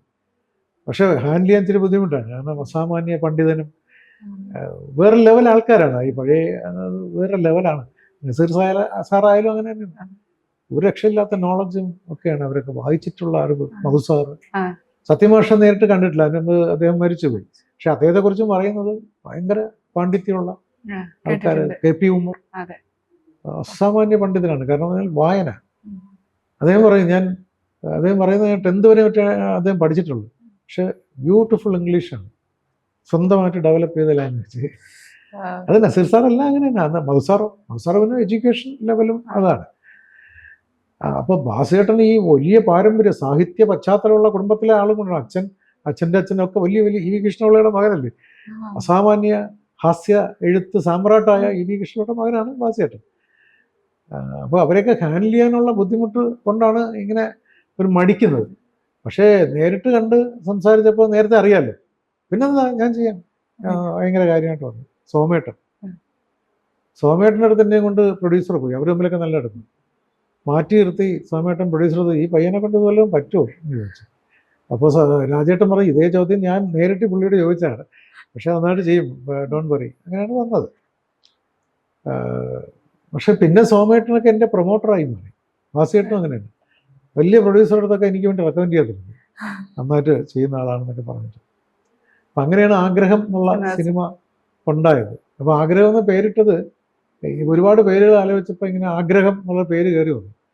അപ്പോൾ രാജേട്ടൻ ചോദിച്ചു, ഡിസ്ട്രിബ്യൂട്ടറായ എനിക്കൊരു സിനിമ ചെയ്യാനെന്നുള്ള സിനിമ പ്രൊഡ്യൂസ് ചെയ്യണമെന്നുള്ള ആഗ്രഹം, ഇയാൾക്ക് ജീവിതത്തിൽ ആദ്യമായിട്ടൊരു സിനിമ സംവിധാനം ചെയ്യണമെന്നുള്ള ആഗ്രഹം. അപ്പോൾ രണ്ടും കൂടെ ചേർന്നാൽ അത്യാഗ്രഹം ആവുമോ എന്ന് രാജേട്ടൻ പറഞ്ഞ് എല്ലാവരും കൂടെ ചിരിക്കുകയും ചെയ്തു. പക്ഷെ ഒടുവിൽ അതൊരു ആഗ്രഹം തന്നെ തീരുമാനിച്ചു. എന്തായാലും നല്ല രീതിയിൽ അതിൻ്റെ ഷൂട്ടിംഗ് കഴിഞ്ഞു. മേനകയൊക്കെ നല്ല സഹകരണമായിരുന്നു. എല്ലാവരും എനിക്ക് തോന്നുന്നു എല്ലാവരും നല്ല സഹകരണമായിരുന്നു. 2 കാര്യമുണ്ട് അതിനകത്ത്. ഒന്ന്, ഞാനൊരു പുതിയ ആളെന്നുള്ള നിലയ്ക്ക് എന്നെ ഒന്ന് സപ്പോർട്ട് ചെയ്ത് എല്ലാവരും. 2, രാജേട്ടനെ പോലെ ഒരു വലിയ വിതരണക്കാരൻ്റെ സിനിമ, വലിയ കമ്പനിയുടെ സിനിമ, രണ്ടാമത്തെ സിനിമ അദ്ദേഹത്തിനോടൊപ്പം പാവംക്രൂരനും അദ്ദേഹം 3 സിനിമയാണ് ഒരുമിച്ച് കമ്മിറ്റ് ചെയ്തത്. ആഗ്രഹം, പാവംക്രൂരൻ, സൗന്ദര്യപ്പണക്കൻ, 3ൻ്റെയും എഗ്രിമെന്റ് ഒരുമിച്ചാണ് കിട്ടുന്നത്. അത് അദ്ദേഹം അതുപോലെ വാക്ക് പാലിക്കുകയും ചെയ്തു. ആഗ്രഹം സാമ്പത്തികപരമായിട്ട് അത്ര വിജയമല്ലായിരുന്നു, പക്ഷെ അതിനും കൂടെ വേണ്ടി രണ്ടാമത്തെ പാവംക്രൂരൻ ഒരു 3 സിനിമയിൽ നിന്ന് കിട്ടാവുന്ന വരുമാനം കിട്ടിയ സിനിമയാണ്. വേറെ ജോണറാണ്. കാരണം ആ ജോണറിലേക്ക് പോയാലേ എനിക്ക് അപ്പം പിടിച്ചു നിൽക്കാൻ പറ്റുമെന്ന് തോന്നി, അങ്ങനെ ചെയ്തതാണ്. അത് പിന്നീട് ഒരു പാരയായി മാറി. പിന്നെ അത്തരം സിനിമകളുടെ ഓഫർ കുറച്ച് വന്നു. ഞാൻ പക്ഷേ ബോധപൂർവം സാമ്പത്തികമായ ബുദ്ധിമുട്ടുകളൊക്കെ ഉണ്ടായിരുന്ന സമയത്ത് പോലും അത്തരം സിനിമ പിന്നെ റിസീവ് ചെയ്തില്ല. അപ്പോൾ അങ്ങനെ ഒരു 3-4 സിനിമകൾ തുടർച്ചയായി ചെയ്തിട്ട് ചെറിയൊരു ബ്രേക്കിന് ശേഷം വരുന്ന കടിഞ്ഞൂൽ കല്യാണം പോലെ ഒരു സിനിമയായിട്ട് അത് വേറെ തന്നെ ഒരു ജോണറായിരുന്നു. കടിഞ്ഞൂൽ കല്യാണം മുതൽ പിന്നെ ഇങ്ങോട്ട് സാറിന്റെ കരിയർ നോക്കുവാണെങ്കിൽ തിരിഞ്ഞു നോക്കുക എന്ന് പറഞ്ഞാൽ ആ സാധനം ഇല്ല. എന്നുവെച്ചാൽ തുടർച്ചയായി പരാജയങ്ങൾ, വേറൊരു സെറ്റ് ഓഫ് ഓഡിയൻസ് ആയിരുന്നു അവിടെ നിന്ന് ഇങ്ങോട്ടേക്ക് സാറിന്റെ സിനിമകൾക്ക് വന്നത്. കടിഞ്ഞൂൽ കല്യാണത്തിന്റെ ഓർമ്മകൾ എങ്ങനെയാണ്? ഒരു ബ്രേക്ക്, ഒരു എന്റെ ജോണർ എന്ന് പറയുന്നത് കറക്റ്റ് ആ സിനിമയൊക്കെയാണ്. കടിഞ്ഞൂൽ കല്യാണം, പറമ്പിലാൻ വീട്, സീഡിയം, അതിലേക്ക് എത്താനാണ് ഈ 2-3 വർഷത്തെ ഗ്യാപ്പ്. ഞാൻ പറഞ്ഞില്ലേ, ഈ പാവംക്രൂരന്റെ ചുവട് പിടിച്ചുകൊണ്ടുള്ള സിനിമകളുടെ ഓഫർ എപ്പോഴും ഉണ്ടായിരുന്നു. നല്ല ശമ്പളം ഓഫർ ചെയ്തുകൊണ്ടുള്ള ഇതുണ്ടായിരുന്നു. പക്ഷേ ആ സമയത്ത് അതിനിടയ്ക്ക് ഒരു കാര്യം കൂടെ ചെയ്തു, അത്യാവശ്യം കാശ് കയ്യിൽ ആവശ്യമുള്ള ഒരു കാര്യം കൂടെ ചെയ്തു, കല്യാണം കൂടെ കഴിച്ചു. അതായത് കല്യാണത്തിനും നല്ല ചിലവുണ്ട്, കല്യാണം കഴിഞ്ഞാലും ചിലവുണ്ട്. മാത്രമല്ല പെട്ടെന്ന് തന്നെ ഒരു കുഞ്ഞിൻ്റെ ഒരു വരവും കൂടെ ആയി. അപ്പോൾ പലതരം ചിലവുകൾ പല സ്ഥലത്തുനിന്ന് വന്നു. ആ സമയത്തൊക്കെ വേണമെങ്കിൽ ഇത് ചെയ്യാമായിരുന്നു. ആ പാവംക്രൂരൻ സ്റ്റൈൽ സിനിമ ഒരു 3-4 ചെയ്യാനുള്ള കഥയൊക്കെ കയ്യിലുണ്ടായിരുന്നു, പക്ഷെ ചെയ്തില്ല. സകല ബുദ്ധിമുട്ടുകളും സഹിച്ച് കാത്തിരുന്നു. ആ 3 വർഷത്തെ കാത്തിരിപ്പിലാണ് ഇടയ്ക്ക് ജയറാമുമായിട്ട് പരിചയമായത്. ഒരു സിനിമ നമുക്കൊരുമിച്ച് ചെയ്യാമെന്ന് പ്ലാൻ ചെയ്യുന്നത്, കടിഞ്ഞൂൽ കല്യാണം. അപ്പം ഈ രഘുനാഥ് പലേരിയെ ഞാൻ കലാകൗമുദിയിലെ അദ്ദേഹത്തിൻ്റെ ചെറുകഥകൾ വായിച്ച് എനിക്കറിയാം, വായിച്ചറിയാം, നേരിട്ടറിയില്ല, വായിച്ചറിയാം. അപ്പോൾ പലേരിയെ കൊണ്ട് എന്നൊരു സ്ക്രിപ്റ്റ് എഴുതിക്കാം എന്നൊക്കെ ഇങ്ങനെ ആലോചിച്ചു. പലേരിക്ക് ഏറ്റവും അടുപ്പുള്ള ഒരാളുണ്ട്, ഒരു ശ്രീധരേട്ടൻ, പല്ലാങ്കുഴി എന്നും കൊണ്ട് സാംബശിവനെ വെച്ച സിനിമ ചെയ്തൊരു ഡയറക്ടറാണ്. അദ്ദേഹം ഒരു സിനിമയെ ചെയ്തിട്ടുള്ളതെന്ന് തോന്നുന്നു, പഴയ സീനിയർ മോസ്റ്റ് അസോസിയേറ്റ് ഡയറക്ടറാണ്. അദ്ദേഹം പലേരിയായിട്ട് ഭയങ്കര കൂട്ടാണ്. ഞാൻ പലേരിയെ കോണ്ടാക്ട് ചെയ്യുന്നതിന് പകരം ശ്രീധരേട്ടനെയാണ് കോണ്ടാക്ട് ചെയ്തത്. അങ്ങനെ ശ്രീധരേട്ടൻ കൊണ്ടാണ് കോഴിക്കോട് പോകുന്നത്. മഹാറാണിയിൽ വെച്ച് പലേരി വരുന്നു, സംസാരിച്ച് 3 കഥ പറഞ്ഞു പുള്ളി. 3-ൽ ഇതാണ് എനിക്ക് ഏറ്റവും ഇഷ്ടപ്പെട്ടത്. അപ്പോൾ പുള്ളി എന്നോട് ചോദിച്ചു, മറ്റു 2 കഥകളല്ലേ കുറെ കൂടെ നല്ലത്? ഞാൻ പറഞ്ഞ് അത് വേറെ ആരുടെയെങ്കിലും കാഴ്ചപ്പാടിലായിരിക്കാം, താങ്കളുടെ കാഴ്ചപ്പാടിലായിരിക്കും. എനിക്കിതാണ് ഇഷ്ടപ്പെട്ടത്. അത് ചോദിച്ചു അതെന്താ? ഞാൻ പറഞ്ഞത് എത്ര സ്നേഹസമ്പന്നരായ ഭാര്യ ഭർത്താക്കന്മാരായാലും ഏതെങ്കിലും ഒരു നിമിഷമെങ്കിലും ഇതിനെ കൊന്നളഞ്ഞാലോ എന്ന് ആലോചിക്കാത്ത പുരുഷൻ കാണത്തില്ല. സ്ത്രീ, അവൾ സ്ത്രീ ആയതുകൊണ്ട് സമൂഹത്തിൽ സ്ത്രീക്ക് കുറേ കാര്യങ്ങൾ കൽപ്പിച്ചു കൊടുത്തിട്ടുണ്ട്. എങ്ങനെ അച്ചടക്കം വേണം, ഭർത്താവിനെ കാലിൽ തൊട്ട് തൊഴുത് നമസ്കരിക്കണം, അയാള് ചായക്ക് ചാ എന്ന് പറയുമ്പോൾ കൊണ്ട് കൊടുക്കണം. ഇങ്ങനെയൊക്കെ ഒരു അടിമത്വം സ്വീകരിച്ച ഒരു സമൂഹമായത് കൊണ്ട് ഭാര്യ ഒരു പക്ഷേ ഇവനെ അങ്ങ് കൊന്നാലോ എന്ന് ചിന്തിക്കത്തില്ലായിരിക്കും, അല്ലെങ്കിൽ നാവ് കൊണ്ട് പോലും പറയത്തില്ലായിരിക്കും. പക്ഷേ ഉള്ളിൻ്റെ ഉള്ളിൽ ഈ സാമദ്രോഹി, കാരണം കള്ളുമൊക്കെ കുടിച്ചിട്ട് വന്നിട്ട് നിരപരാധിയായ പെണ്ണുങ്ങളെ എടുത്തിട്ട് ഇട്ടിക്കുന്ന ഒരുപാട് ഭർത്താക്കന്മാരുണ്ട്. അപ്പൊ അപ്പോഴെങ്കിലും ഭാര്യയും ചിന്തിച്ചു കാണും ഇവന്റെ തലയിൽ ഇടുത്തി വീണെങ്കിൽ എന്ന്. അപ്പോൾ അത് നമുക്ക് മാറ്റി വയ്ക്കാം. ഇപ്പൊ താങ്കളുടെ കഥയിൽ, രഘുവിന്റെ കഥയിൽ കിടക്കുന്നത് ഭാര്യയുടെ ടോർച്ചറിങ് സഹിക്കാതെ വാടക കൊലയാളിക്ക്, അതും ഭാര്യയുടെ അക്കൗണ്ടിൽ നിന്ന് കാശെടുത്താണ് വാടക കൊലയാളിക്ക് കാശ് കൊടുക്കുന്നത്. ഞാൻ പറഞ്ഞ അതിലും വലിയൊരു ഹ്യൂമർ ഇല്ല, അതിലും വലിയൊരു ഹ്യൂമർ ഇല്ല. അത് നിങ്ങൾ പറഞ്ഞപ്പോൾ ഞാനിങ്ങനെ വരാൻ പോകുന്ന സീക്വൻസുകൾ ഓർത്ത് പൊട്ടിച്ചിരിക്കുകയായിരുന്നു. നിങ്ങൾ എന്നെ ശ്രദ്ധിച്ചോന്ന് എനിക്കറിയില്ല. അപ്പോൾ പുള്ളി ഞാൻ ശ്രദ്ധിച്ചു, പക്ഷെ എങ്കിലും നിങ്ങൾ ഇത്രയും ഈ കഥയെ കയറി മുറുകെ പിടിക്കുമെന്ന് ഞാൻ വിചാരിച്ചില്ല. ഞാൻ പറഞ്ഞു എന്താ താങ്കൾക്കത് ഡയറക്റ്റ് ചെയ്യണമെന്ന് ആഗ്രഹമുണ്ടോ? എപ്പോഴെങ്കിലും ഒരു നല്ല പ്രൊഡ്യൂസറെ കിട്ടിയാൽ ഞാൻ ഡയറക്റ്റ് ചെയ്യാൻ വേണ്ടി ഇരുന്ന കഥ തന്നെയാണ്. ഞാൻ പറഞ്ഞു ഇനി അത് പറ്റത്തില്ല, ഞാൻ ഏറ്റെടുത്തു. പെട്ടെന്ന് ഞാൻ ചെക്ക് എഴുതി കയ്യിൽ കൊടുത്തു. അപ്പോൾ എന്നോട് ചോദിച്ചു പ്രൊഡ്യൂസറാണ്? ഞാൻ പറഞ്ഞു അങ്ങനെ ഒരാൾ ഇപ്പം ഇല്ല. എനിക്കൊരു ഫ്രണ്ട്, സുഭാഷ് എന്നൊരു ഫ്രണ്ടുണ്ട്, പുള്ളി കുറച്ച് പൈസ കടം തന്നിട്ടുണ്ട്, അത് ബാങ്കിലിട്ടു. പുള്ളിയുടെ ബ്രദറും എൻ്റെ കൂടെ ഉണ്ട്. ഇതൊക്കെ കേൾക്കുമ്പോൾ ഞങ്ങൾ അതുവഴി മൂകാംബികയ്ക്ക് പോകും. നമ്മൾ താങ്കൾക്ക് അഡ്വാൻസ് തന്നിട്ട് മൂകാംബിക പോകാമെന്ന് വിചാരിച്ചിട്ടാണ്. അപ്പോൾ തന്നെ ചെക്ക് കയറി കൈ കൊടുത്തു. അദ്ദേഹം ആ ചെക്ക് വാങ്ങി കയ്യിൽ വെച്ചിട്ട് എൻ്റെ അടുത്ത് പറഞ്ഞു 10,000 രൂപയുടെ ചെക്കാണ് കൊടുത്തത്. എൻ്റെ അടുത്ത് പറഞ്ഞു ഏതെങ്കിലും രീതിയിൽ പ്രോജക്റ്റ് നടക്കാതെ എങ്ങനെ വന്നാൽ കാശ് ഞാൻ തിരിച്ചു തരാൻ കേട്ടോ. അങ്ങനെ ഒരാളാണ് രഘു. ഒരുപാട് നന്മയുള്ള ചിന്തകളുള്ള ഒരാളാണ് രഘു. ഞങ്ങളിപ്പോഴും അടുത്ത കൂട്ടുകാരാണ്. 3-4 സിനിമ ഞങ്ങൾ ഒരുമിച്ച് ചെയ്തു. എല്ലാം അതും അത് തന്നെ. സ്വപ്ന ലോകത്ത് പോലെ ഇത് മധുചന്ദ്രലേഖ. അതായത് എഴുത്തിൽ അദ്ദേഹത്തിൻ്റെ ചെറുകഥകളിൽ അദ്ദേഹം സ്വീകരിച്ചു പോന്നിരുന്ന ഒരു ശൈലിയുണ്ട്. അത് രഘുവിന് മാത്രം സ്വന്തമാണ്. ആ ഭാഷ വേറെ ആർക്കും കിട്ടത്തില്ല. അതാണ് ഇന്നും ഈ മേലെപ്പറമ്പിൽ അൺവീടിലൊക്കെ ഡയലോഗുകൾ ട്രോളായി. ഞാൻ ചോദിക്കാൻ വരുന്നത്, ഇപ്പൊ കടിഞ്ഞൂൽ കല്യാണത്തില് ആണെങ്കിലും ആ ഡയലോഗ്, ഉർവശീന്റെ ആ രംഗം നമ്മൾ ആരും പ്രതീക്ഷിക്കുന്നില്ല. എടുത്തു കൊടുക്കുന്നത് ആദ്യം കല്ലെറിഞ്ഞ കല്ലും ബ്രഷ് ആദ്യം പല്ലേച്ച, അതൊക്കെ പേഴ്സണലി എനിക്കുള്ളൊരു സ്വഭാവമാണ്. എന്റെ കുഞ്ഞ് ജനിച്ചപ്പോൾ കുഞ്ഞ് ആദ്യമായിട്ട് ഉപയോഗിച്ച സാധനമൊക്കെ എടുത്തേക്കുന്നത്. പക്ഷെ അതിന്റെ ഭ്രാന്തമായൊരു വേർഷനായിരുന്നു ഹൃദയകുമാരിയിൽ കണ്ടിരുന്നത്. അതൊക്കെ എങ്ങനെയായിരുന്നു ആ ഡയലോഗെല്ലാം എടുക്കുമ്പോൾ, അല്ലെങ്കിൽ അപ്പോഴുള്ള ആ ഡയലോഗൊക്കെ പിന്നീടുള്ള അതില് രഘു എഴുതിയിരുന്നത്, ലെഫ്റ്റ് സൈഡിൽ എഴുതിയിരുന്നത് പോടാ പട്ടി എന്ന് വിളിച്ചിട്ട് ജയറാമിനെ ചവിട്ടി നെഞ്ചത്ത് ചവിട്ടി ഇട്ടിട്ട് ചവിട്ടി ഉരുട്ടണം എന്നാണ് എഴുതി വെച്ചത്. പക്ഷേ അതെനിക്ക് അത്രയും കൊണ്ട് എനിക്ക് അത് പുരുഷ മേധാവിത്വം കൊണ്ട് ചിന്തിച്ചതല്ലത്. പക്ഷെ അത്രയും വേണോ? അതൊരു പക്ഷേ സ്ത്രീകൾക്ക് തന്നെ ഒരു ഓപ്പോസിറ്റായിട്ട് ഒരു ചിന്ത വന്നാലോ എന്ന് വിചാരിച്ചിട്ടാണ് ഞാൻ അത്രയും ചവിട്ടി ഉരുട്ടാക്കുന്നത്. പട്ടി വിളിയൊക്കെ അസാധ്യമായിട്ട് വിളിപ്പിച്ചിട്ടുണ്ട്, ഗംഭീരമായിട്ട് വിളിപ്പിച്ചിട്ടുണ്ട്. പട്ടി വിളിക്ക് ശേഷമാണ് ജയറാം ചിന്തിക്കുന്നത്, സുധാകരൻ ചിന്തിക്കുന്നത് എവിടെ കൊന്നുകളെ. പക്ഷേ അതിനകത്ത് ഒരു ഇന്റലക്ച്വൽ കോമഡി ആണ് ആ സിനിമ. ടോട്ടലി ഇന്റലക്ച്വൽ ആണ് ആ തീം മൊത്തം. അത് ലോകത്ത് എവിടെയെങ്കിലും നടക്കുമെന്ന് ചോദിച്ചാൽ നടക്കുന്ന സ്ഥലങ്ങൾ പോലും ഉണ്ട്. കാരണം ഈ പഴയ ബ്രഷും ഫ്രോക്കും നിക്കറും ഒക്കെ സൂക്ഷിച്ചു വെക്കുന്ന ഒരുപാട് ആമ്പിളരെയും പെമ്പിളരെയും പിന്നീട് പരിചയപ്പെട്ടു ആ സിനിമ. അതാണ് അപ്പൊ മുമ്പിൽ തന്നെ ഉണ്ടാകും. അതില് ഹ്യൂമറിന്റെ എക്സ്ട്രീം പോയിന്റിലെത്തുന്ന ഒരു സംഭവം കൂടെ ഉണ്ട്. വാടക കൊലയാളിക്ക് കൊണ്ടുവന്ന് ജയറാം പൈസ കൊടുത്തിട്ട് പറയും കൊന്നു തരണം അവളെ, പിന്നെ ഇനി ആ വ്യക്തി ഉണ്ടാകരുത്, അവളെ കൊല്ലണം, എനിക്ക് അവള് വേണ്ട, പക്ഷെ കൊല്ലുമ്പോൾ ഒരു കാര്യം ശ്രദ്ധിക്കണം, അവളെ വേദനിപ്പിക്കാതെ കൊല്ലണം. എന്താണ് ഹ്യൂമർ? അതാണ് ഹ്യൂമർ. അതായത് ഒരാളിനെ കൊല്ലണം, അവളിനി എന്നോട് ജീവിക്കാൻ പാടില്ല, എനിക്കിനി അവളെ കാണണ്ട, കൊന്ന് തള്ളിയേക്കണം, പക്ഷെ കൊല്ലുമ്പോ അവളെ വേദനിപ്പിക്കാതെ കൊല്ലണം. ഓയ്യോ, ഇത് ഞാൻ അങ്ങോട്ട് ജയറാമിന് വായിച്ചു കൊടുത്തിട്ട് ജയറാം കമന്ന് കിടന്ന് ചിരിയായിരുന്നു. അതാണ് രഘുവിൻ്റെ എഴുത്തിന്റെ എഴുത്ത്. വല്ലാത്ത എഴുത്ത് തന്നെയാണ്, ഒരു രക്ഷയില്ലാത്ത. അതിൻ്റെ ആ ഒരു എഴുത്ത് എനിക്ക് ഭാഗ്യമായി കിട്ടി എന്ന് തന്നെ പറയാം. ആ സിനിമയിൽ മാത്രമല്ല, മേലെപ്പറമ്പിലാണ് വീട്, അതും ഞങ്ങൾ ഇതുപോലെ തന്നെയാണ്. മേലെപ്പറമ്പിലെ ഈ വേലക്കാരിയായിരുന്നാലും നിയമം ഇപ്പോഴും എടുത്തോണ്ടിരുമായിരുന്നു. മാത്രമല്ല, ഞാൻ ചോദിട്ടെ, ആലോചിച്ചാൽ ഒരർത്ഥവുമില്ല, എന്നാൽ എന്തൊക്കെ അർത്ഥമുള്ള ഒരു സെന്റൻസ് അല്ലേ ആ ഗർഭം, എൻ്റെ ഗർഭം ഇങ്ങനെയല്ല. അതെന്താണത്? ഞാൻ രഘുവിനോട് തന്നെ ചോദിച്ചിട്ടുണ്ട്, രഘു അതിന്റെ അർത്ഥം എന്താണെന്ന് ചോദിച്ചു. രഘു പറയും, എനിക്കറിഞ്ഞുകൂടാ, ഞാൻ എഴുതി, നിങ്ങളത് വായിച്ചിട്ട് ചിരിക്കുന്ന ഞാൻ കണ്ടു, നിങ്ങളത് സിനിമയിലാക്കി. എനിക്കിപ്പോഴാണ് എൻ്റെ ഗർഭം ഇങ്ങനെയല്ല. അതെന്താണ്? എന്നാൽ വളരെ ഇന്റേണലായിട്ട് നമ്മൾ അകത്തേക്ക് ഇറങ്ങി ചെല്ലുകയാണെങ്കിൽ അതിനകത്തൊരു അർത്ഥമുണ്ട്. അത് വാസ്തവത്തിൽ അത് കേട്ട് ചിരിക്കുന്നവർക്ക് പോലും മനസ്സിലായിട്ടുണ്ടോ എന്ന് എനിക്കറിയില്ല. കാരണം എനിക്കതിന്റെ അർത്ഥം പൂർണ്ണമായിട്ട് അന്ന് മനസ്സിലായി. ആലോചിച്ചാണ് കിട്ടിയത്. രഘു എഴുതിയ ആളുമാണ്.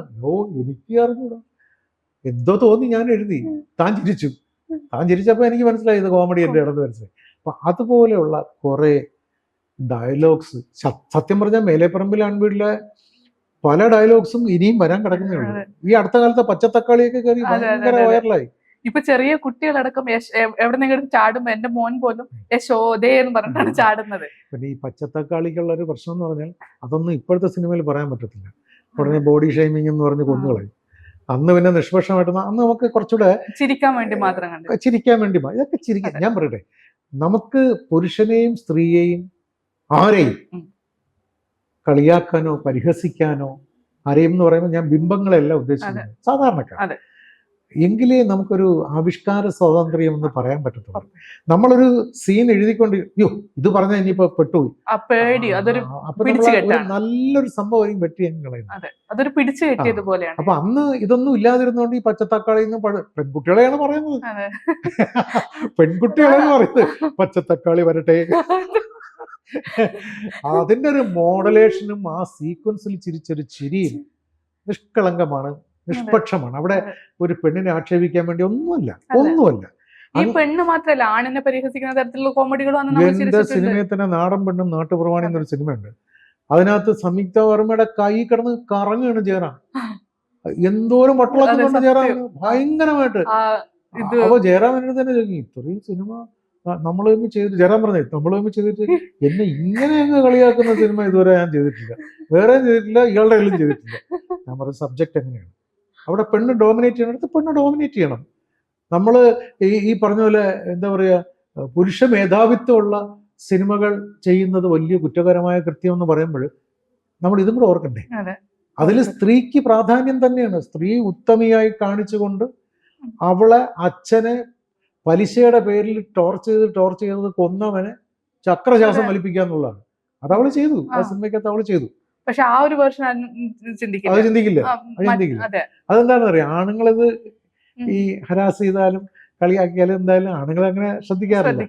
സ്ത്രീകളാണല്ലോ പെട്ടെന്ന് ഇത് കാരണം ഇടയ്ക്ക് ഇത് ഞങ്ങൾ സന്തുഷ്ടാനെ കുറിച്ചും ഒക്കെ ചെറിയ ഇതൊക്കെ വന്നിരുന്നു. ഇപ്പോഴും ഉണ്ടായിരുന്നു. അഭിരാമി ലേറ്റസ്റ്റ് ഒരു ഇന്റർവ്യൂല് പറയുന്നുണ്ടായിരുന്നു, ആ ഒരു റോൾ ഇന്നായിരുന്നു എങ്കിൽ ചെയ്യില്ലായിരുന്നു എന്നുള്ള തരത്തില്. പക്ഷെ ആ റോള് ചെയ്തുകൊണ്ടാണ് അഭിരാമി നടിയായത്. മലയാള സിനിമയിൽ വലിയൊരു റീച്ച് അവർക്ക്. എന്തായിരുന്നു ആ സ്ത്രീയുടെ പെർഫോമൻസ്, അസാധ്യമായിരുന്നു. അന്ന് ആ പുള്ളിക്കാരിക്ക് ക്യാമറ ആംഗിളോ കാര്യങ്ങളോ ഒന്നും അറിയില്ല. 16 വയസ്സ് മറ്റേ ഉള്ളതെന്ന് തോന്നുന്നു. നല്ല അച്ചടക്കമുള്ള, നല്ല വെരി ബ്രില്യൻ്റ് ആണ് കേട്ടോ. അവർ അസാമാന്യ ബുദ്ധിയുള്ളൊരു പെൺകുട്ടിയാണ്. നമ്മൾ പറഞ്ഞു കൊടുക്കുന്ന കാര്യങ്ങൾ അതേ അർത്ഥത്തിലും വേണമെങ്കിൽ കുറച്ചുകൂടി ആഴത്തിൽ ചിന്തിച്ച് അഭിനയിക്കാൻ കഴിവുള്ള ഒരു പെൺകുട്ടിയാണ്. അന്ന് കഥ പറഞ്ഞു, ഞാനും കറിയാച്ചനും കൂടെയാണ്, പ്രേംപ്രകാശും കൂടെയാണ് കഥ പറയാൻ പോയത്. ഞങ്ങൾ കഥ പറഞ്ഞു കഴിഞ്ഞ് തീർന്നു കഴിഞ്ഞിട്ട് കുറേ നേരം ഉണ്ടായിരുന്നിട്ട് ഈ ഫസ്റ്റ് ചോദ്യം ആ കുട്ടിയുടെ ആയിരുന്നു, ഈ റോൾ എനിക്ക് ചെയ്യാൻ പറ്റുമോ? ഞാൻ പറഞ്ഞു, ഈ റോള് ഇയാൾക്ക് ചെയ്യാൻ പറ്റും എന്നുള്ള ഒരു വിശ്വാസത്തിലാണ് നമ്മൾ കഥ പറഞ്ഞില്ലെങ്കിൽ വന്നപ്പോഴേ കഥ പറയാതെ അങ്ങ് പോയേനെ. അങ്ങനെയാണെങ്കിൽ ഞാനിത് ചെയ്യും, എനിക്ക് തരുമെങ്കിൽ ഞാനിത് ചെയ്യും. അപ്പോൾ ഈ അഭിരാമി അന്ന് പറഞ്ഞതിന്, ഇപ്പം ഈ ലേറ്റസ്റ്റ് ആയിട്ട് ഇങ്ങനെ പറഞ്ഞതിനെ കുറിച്ച് ഞാൻ പറഞ്ഞു, അന്ന് അഭിരാമിക്ക് അതൊരു നിധിയായിരുന്നു തീർച്ചയായിട്ടും. ഇന്നും പെർഫോമൻസ് വൈസ് നോക്കുകയാണെങ്കിൽ അഭിരാമി ഏറ്റവും വലിയ റോൾ ചെയ്ത സിനിമ. കാലം മാറിയപ്പോഴാണ് അതിന്റെ അർത്ഥം. പക്ഷേ ഇന്നാണെങ്കിൽ നമുക്ക് ഒരുപക്ഷെ അങ്ങനെ ഒരു കഥ എടുക്കാൻ പറ്റത്തില്ല. ഉടനെ ഈ പുരുഷ മേധാവിത്വം എന്നൊക്കെ പറയുന്നത്, നർമ്മം പറയുമ്പോൾ നമുക്ക് ഒരുപാട് ഫ്രീഡം ഉണ്ടെങ്കിലേ പറ്റുള്ളൂ. പണ്ട് ഒരുപാട് ഈ ഫ്രീഡം. മിമിക്രി സ്റ്റേജുകളിലൊക്കെ ഇപ്പൊ പറയാന്നെങ്കിൽ ഓട്ടം തുള്ളല് പോലും അങ്ങനെ ഒരു കലാരൂപം ഇത്രയും ആൾക്കാരെ ചിരിപ്പിക്കുന്നത് ആ ഒരു പരിഹാസം ഉള്ളത് കൊണ്ടല്ലേ. ആ അല്ല, ഈ ഓട്ടം തുള്ളലെന്ന് പറഞ്ഞാൽ തന്നെ അതെ. ആക്ഷേപഹാസ്യമാണ്. അത് സ്റ്റേജിൽ ഇരിക്കുന്നവരെയും ഇന്ന ആളെന്നൊന്നുമില്ല, വരുന്നവരെയും പോകുന്നവരെയൊക്കെ കളിയാക്കും. കളിയാക്കും അപ്പാണ് കളിയാക്കും ചിരിക്കുന്നത്. കളിയാക്കും കളിയാക്കും. അതെ അത് അതിന്റെ സാഹിത്യവും ഹാസ്യമാണ്, അതെ പെർഫോമൻസും ഹാസ്യമാണ്, ആ, അതിലെ സംഗീതം വരെ ഹാസ്യമാണ്. ഹാസ്യാത്മകമാണ്. അപ്പോഴാണ് അത് നമുക്ക് മനസ്സ് തുറന്ന് ചിരിക്കാനും, അതുകൊണ്ടാണ് ആ സിനിമകളൊക്കെ ഇത്രയും കാലം കഴിഞ്ഞിട്ടും ആ, നമ്മൾ ആഘോഷിക്കുന്നത്. ഇപ്പം ആ സിനിമയിലെ ദൊഡ്ഡലിയൊക്കെ ഇന്ന് എന്താ അതാണ്. ദൊഡ്ഡലി, അതെങ്ങനെയാ ഉണ്ടാക്കിയ ദൊഡ്ഡലി? ആ അത് എഴുതുമ്പോൾ നമുക്ക് കിട്ടുന്നതാണ്. അത് ഞാനും രാജനും കൂടെയാണ് എഴുതിയത്, രാജൻ കിഴക്കനെയല്ല. ഞങ്ങൾ ഡിസ്കസ് ചെയ്ത് ഇങ്ങനെ എഴുതുന്നതാണ്. ദോശയല്ല ഇഡ്ഡലി അല്ലാത്തൊരു സാധനം ഉണ്ടാക്കിയാൽ എന്താവാം, ഓക്കെ, ഇപ്പൊ തൊഡ്ഡലിയായി. അതെ, ഇന്നും പച്ചക്കറി പൊറിച്ചിടുമ്പോ കുറച്ച് വലുപ്പമായി പോയത് നീ അവൾക്ക് പഠിക്കുകയാണോ എന്ന് ചോദിക്കുന്ന തമാശയായിട്ട് മാറിയിട്ടുണ്ട്. ഈ ഡയലോഗുകൾക്കൊപ്പം തന്നെ പറയേണ്ടതാണ് ഈ കഥാപാത്രങ്ങൾ. സാറിന്റെ സിനിമകളിൽ വരുന്ന കഥാപാത്രങ്ങൾ, ഇപ്പൊ ജയറാം ഒരുപാട് സിനിമകളിൽ ഒന്നിച്ച് അഭിനയിച്ചു എന്നതുപോലെ തന്നെ മറ്റു കുറെ നടന്മാർ സാറിന്റെ സ്ഥിരം സിനിമകളിൽ നമ്മൾ കാണാറുണ്ട്. ഇപ്പൊ നരേന്ദ്രപ്രസാദ് സാറിനെ വളരെ വേറിട്ട രീതിയിലായിരുന്നു മേലെപ്പറമ്പിലെ ആൺവീട് എന്ന് പറയുന്ന സിനിമയിൽ അദ്ദേഹം രാജസേൻ സാറിന്റെ നിരവധി സിനിമകളിൽ നല്ല റോളുകൾ ചെയ്തിട്ടായിട്ട് കണ്ടിട്ടുണ്ട്.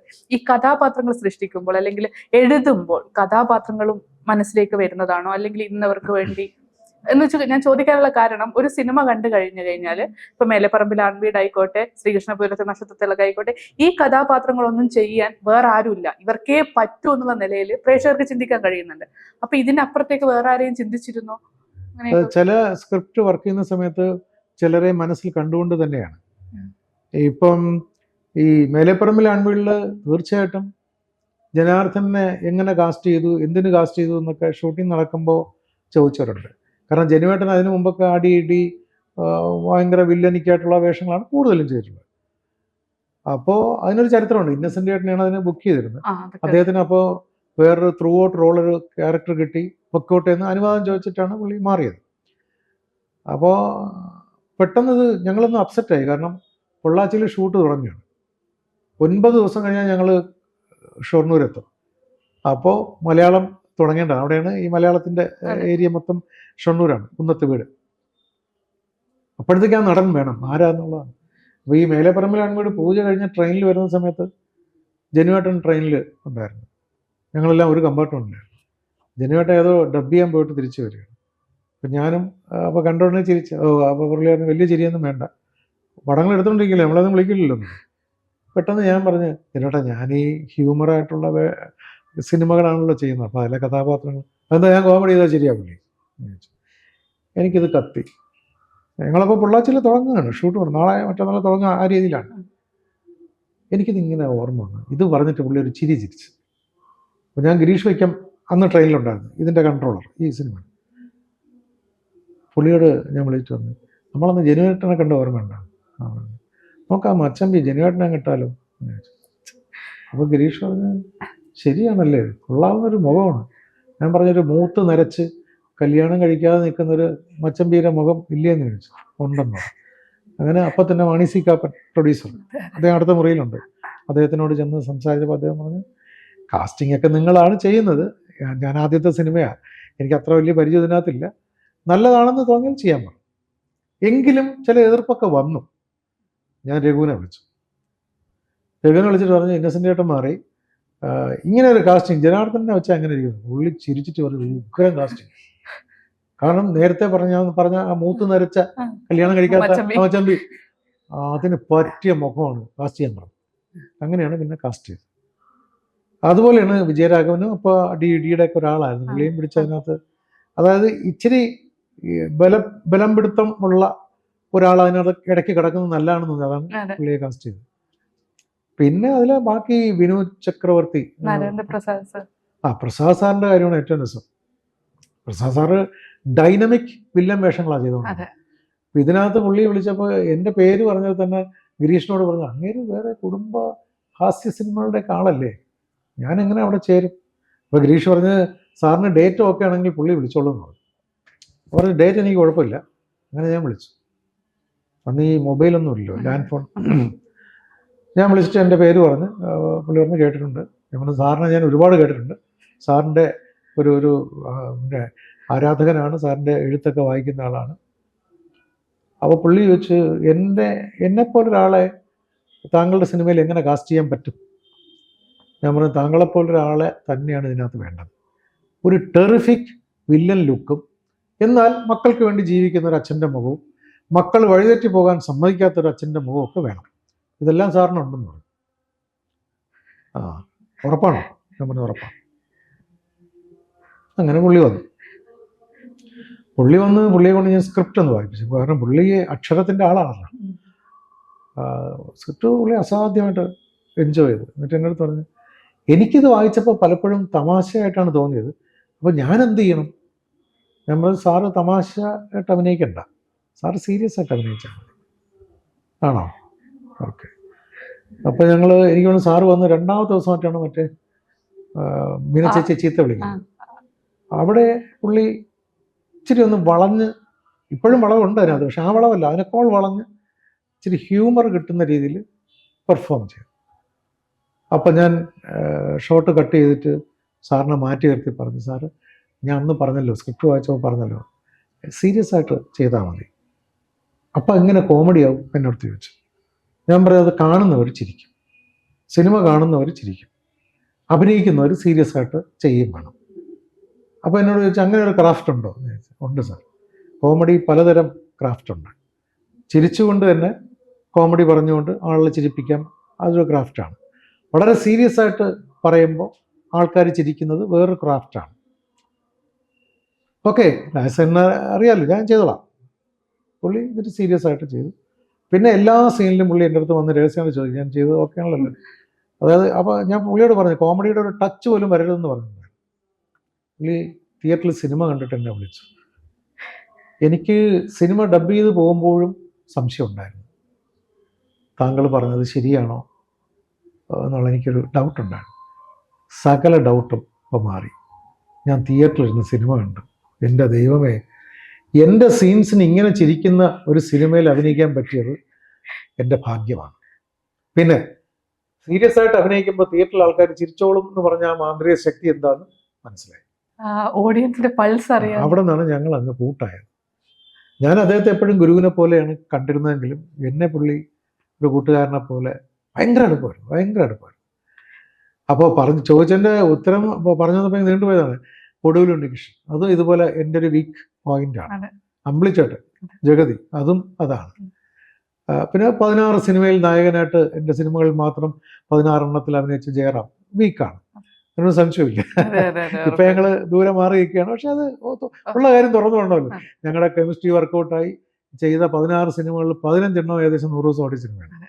ഈ ഒരെണ്ണം എന്ന് പറയുന്നത് കനക സിംഹാസനം, അതിൻ്റെ ചാനൽ റേറ്റിംഗ് ഹൈ റേറ്റിംഗ് ആണ്. തിയേറ്ററിൽ അത്യാവശ്യം കളക്ട് ചെയ്ത സിനിമ. അപ്പോൾ അതാണ് ഞങ്ങളുടെ ഒരു കെമിസ്ട്രി തീർച്ചയായിട്ടും. പിന്നെ ഇതുപോലെ ഒരുപാട് പേര്, ഇന്ദ്രൻസ് മിക്കവാറും എല്ലാ സിനിമയിലും ഉണ്ടായിരുന്നു. നരേന്ദ്രപ്രസാദ് സാറിന്റെ കാര്യം പറഞ്ഞുകൊണ്ട് ചോദിക്കുകയാണ്. ഇപ്പൊ നരേന്ദ്രപ്രസാദ് സാർ വില്ലൻ വേഷം ചെയ്തിട്ട് കോമഡിയായി. ഇപ്പൊ ഡാർലിംഗ് എന്ന് പറയുന്ന സിനിമ എടുത്ത് നോക്കിക്കഴിഞ്ഞാൽ ദിലീപ് ഫുൾ കോമഡി ചെയ്തു വരുന്ന ഒരു നായക നടനായിരുന്നു. അദ്ദേഹത്തെ വില്ലനായിട്ടാണ് ഡാർലിംഗിലേക്ക് കൊണ്ടുവരുന്നത്.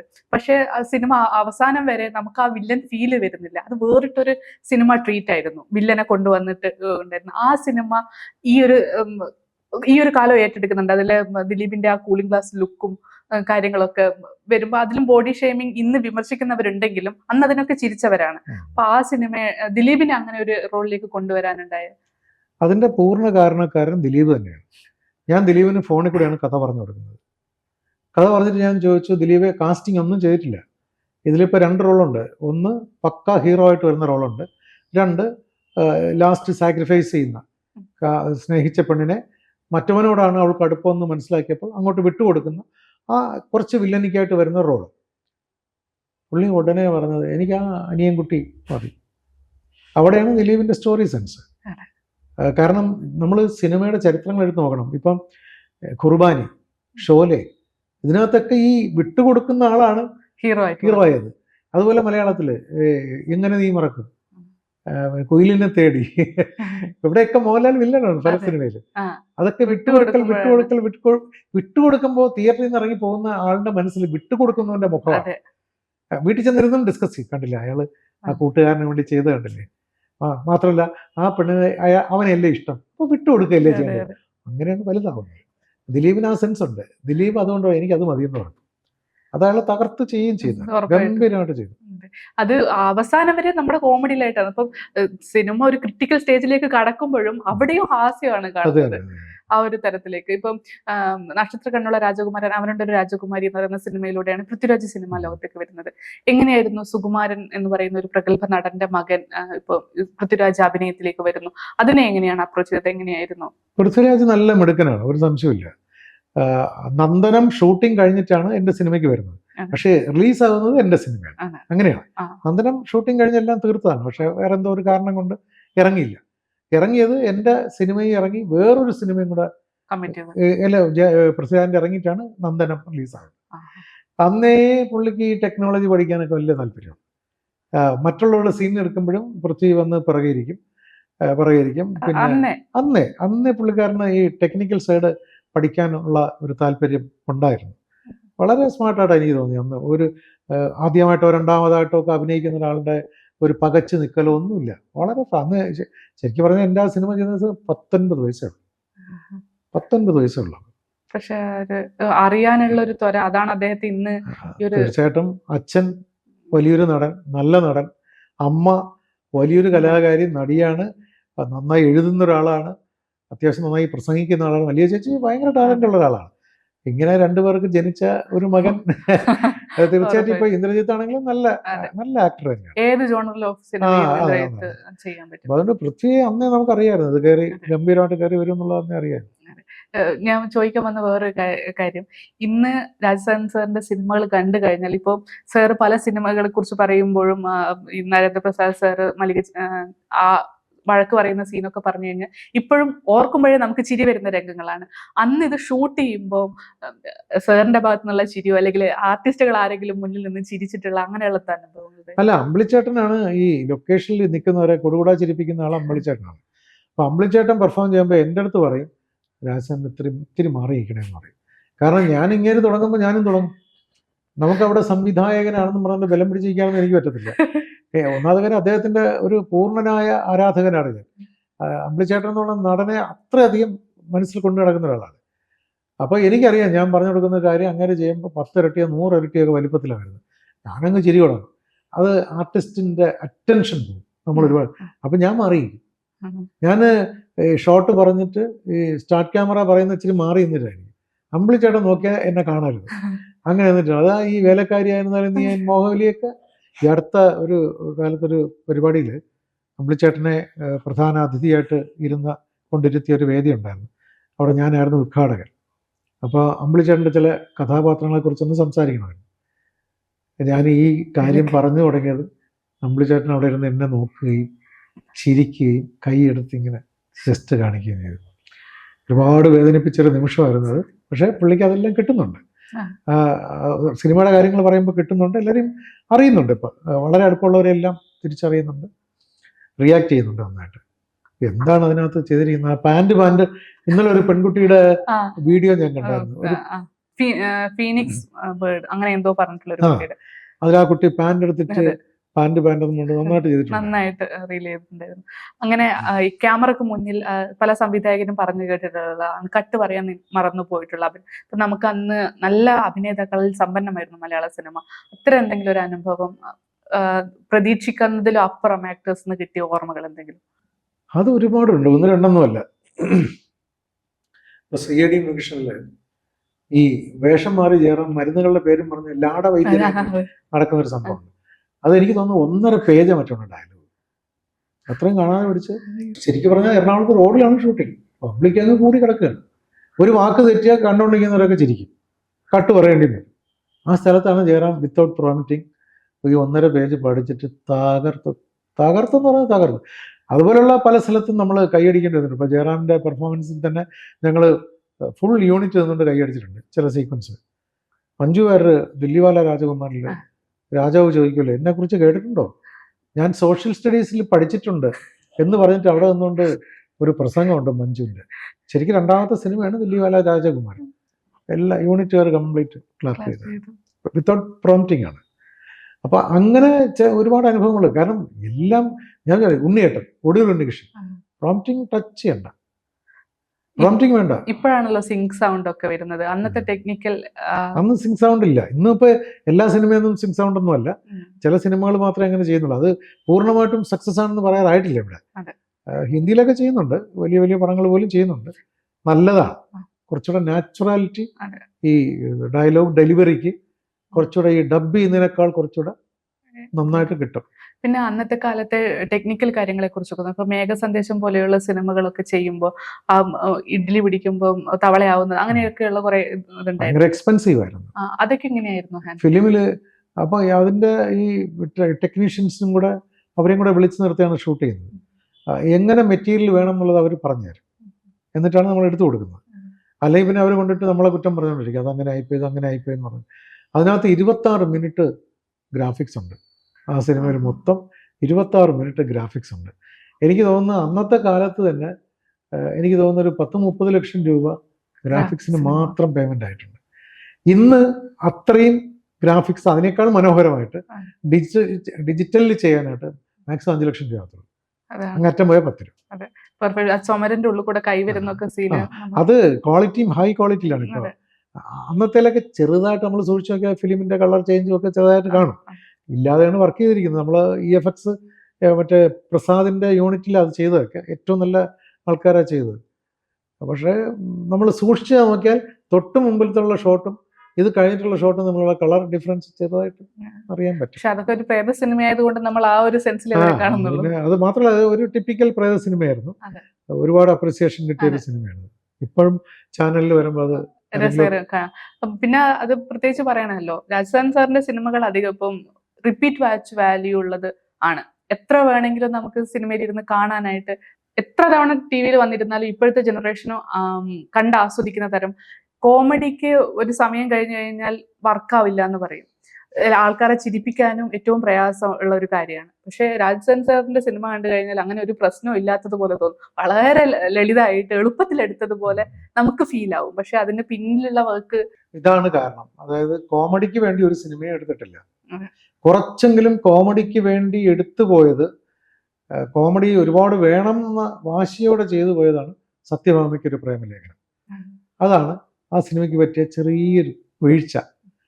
കളക്ട് ചെയ്തോന്ന് വെച്ചാൽ ആ സിനിമ കളക്ട് ചെയ്തതാണ്. കാരണം തൊട്ട് മുമ്പ് വന്നിരിക്കുന്നത് അനിയൻ ബാവയും ആദ്യത്തെ കൺമണിയൊക്കെയാണ്. അത് തീർച്ചയായിട്ടും ആ ടീമിൻ്റെ ഒരു സിനിമ ചെയ്യുമ്പോൾ കളക്ഷൻ ഉണ്ടായിരുന്നു. പക്ഷെ ആ സിനിമ ഒരു ഫുൾ സാറ്റിസ്ഫാക്ഷനിലേക്ക് പോകാൻ പറ്റിയിട്ടില്ല. ആദ്യത്തെ കൺമണിന്റെ കാര്യം പറയുമ്പോൾ എനിക്ക് എന്റെ കുട്ടിക്കാലം ഓർമ്മ വരുന്നു. അന്നൊക്കെ ഒരു വീട്ടിലല്ലേ സിനിമ TV ഉണ്ടാവത്തുള്ളൂ. ഞങ്ങൾ എല്ലാവരും കൂടെ സിനിമ കാണാനായിട്ട് പോകുമ്പോൾ അങ്ങ് മേലെ വീട്ടിലൊരു അമ്മ ഉണ്ടായിരുന്നു, ചീരു അമ്മ എന്നായിരുന്നു പേര്. അവര് ഏത് സിനിമയും വിടാണ്ട് കാണും. പിന്നിലിരുന്നിട്ട് നമ്മൾ സീനിൽ എന്തോ കാണുമ്പോൾ അവളെന്തിനത് ചെയ്ത് KPC ഇതിനെ വല്ലാണ്ട് വഴക്കം അറിയായിരുന്നു.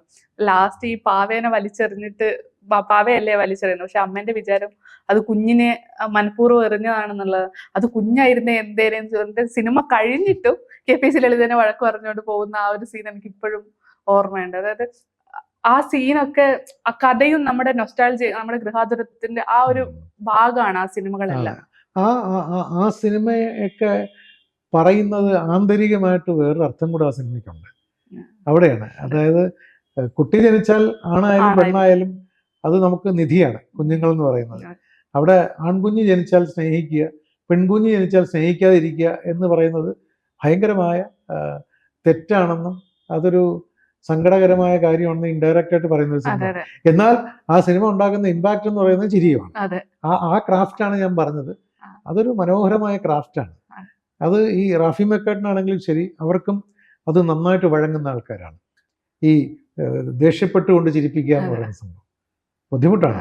പക്ഷെ അത് കിട്ടിയാലുണ്ടല്ലോ, അനിയൻ ബാവയില് ത്രൂ ഔട്ട് രണ്ട് ഗുണ്ടകളെ, അനിയൻ ബാവ ചേട്ടൻ രണ്ട് ഗുണ്ടകളാണ്, അനിയനും ചേട്ടനും. അവര് ബെൽറ്റൂരി അടിക്കുന്നു, അത് ചെയ്യുന്നു, ഇതൊക്കെ. പക്ഷെ മൊത്തം ചിരിയാണ്. സിനിമ തുടങ്ങിയാൽ തീരുന്നവരെ ചിരി തന്നെയാണ്. അതിനകത്തും ജനാർദ്ദന്റെ വേഷം ഗംഭീര വേഷം. കൊട്ടാരം വീടൻ എന്ന് പറഞ്ഞു. ഇപ്പൊ പറഞ്ഞതുപോലെ ഈ അന്നത്തെ സിനിമകൾക്ക് എടുത്തു നോക്കിക്കഴിഞ്ഞാലുള്ള ഏറ്റവും വലിയൊരു പ്ലസ് എന്ന് വെച്ച് കഴിഞ്ഞാൽ അന്നത്തെ നമ്മുടെ ജീവിത സാഹചര്യങ്ങൾ അങ്ങനെയായിരുന്നു. എന്തൊക്കെ സംഭവിച്ചു കഴിഞ്ഞാലും അവസാനം എല്ലാം ശുഭപര്യവസാനമായിട്ട് അവസാനിക്കുന്നുള്ള ഒരു പ്രതീക്ഷ അന്നത്തെ ജനതയ്ക്ക് ഉണ്ടായിരുന്നു. അപ്പം ഈ സിനിമകളൊക്കെ പറയുന്നത് പ്രശ്നങ്ങൾ നടുവിൽ ഒരുപാട് സംഭവിക്കുന്നുണ്ട്, പക്ഷെ അവസാനം അത് അവസാനിക്കുന്നത് ശുഭപര്യവസാനമായിരിക്കും. വില്ലന്മാർ അവസാനം ഒരു നല്ല റോളിലേക്ക് എത്തും. നമുക്കും അതൊരു പ്രതീക്ഷയാണ്, നടുവില് ജീവിക്കാനുള്ള ഒരു പ്രതീക്ഷയാണ്. റിയൽ ലൈഫിൽ പറയുകയാണെങ്കിൽ ഇന്നത്തെ സിനിമയിൽ നമുക്കതില്ല. സിനിമ തുടങ്ങുന്നത് മുതൽ അവസാനിക്കുന്നവരെ സമ്മർദ്ദമായിരിക്കും. സിനിമ അവസാനിച്ച് പുറത്തിറങ്ങിയാലും ആ ഒരു ഭാരവും കൊണ്ടാണ് പോകുന്നത്. അത് നല്ല ആസ്വാദനമാണോ അല്ലെങ്കിൽ സിനിമ എന്റെ മാറിയതാണോ എന്നുള്ളത് എനിക്കറിയില്ല. പക്ഷെ ആ സിനിമകൾ തന്നൊരു പോസിറ്റിവിറ്റി ഉണ്ടായിരുന്നു. അത് രാജസേൻ സർ സിനിമകളുടെ എല്ലാം കാണാം. ലാസ്റ്റ് ഒരു ഗ്രൂപ്പ് ഫോട്ടോ, അത് വല്ലാത്തൊരു പ്രതീക്ഷയായിരുന്നു. അതെങ്ങനെ ഫോളോ ചെയ്ത് വന്ന? അത് കഥകൾ അങ്ങനെയാണല്ലോ, ഒരു പോസിറ്റീവ് എൻഡിങ് ആണല്ലോ മിക്കവാറും എല്ലാ സിനിമയും അങ്ങനെയാണ്. അപ്പൊ ഈ കഥാപാത്രങ്ങൾ ബന്ധുക്കളൊക്കെ ആയിരിക്കുമല്ലോ, അപ്പൊ നാച്ചുറലി എല്ലാം ഒരുമിച്ച് ഇങ്ങനെ വരുന്ന പോലെയാണ്. പിന്നെ കുറേശ്ശെ അത് മാറ്റി തുടങ്ങിയായിരുന്നു. അപ്പൊ ഞങ്ങൾ സന്തുഷ്ടാണല്ലെന്നും അങ്ങനെയില്ല, ഡാർലിംഗിലും അങ്ങനെയല്ല. അത് ചില കഥകൾക്ക് അത് വേണ്ടി വരും. ഇപ്പൊ മേലെപ്പറമ്പിൽ അത് നിർബന്ധമായിട്ടും വേണം, കാരണം അത് കൂട്ടുകുടുംബ കഥയാണ്. അത് എന്താണ് വേണം, കഥാനായകനിൽ അത് ഉണ്ടായേ പറ്റും. അത് ഇതുപോലെ ഈ പറഞ്ഞ ഭയങ്കര ചാലഞ്ചിങ് ആയിട്ട് ചെയ്തൊരു സിനിമയാണ് കഥാനായകൻ.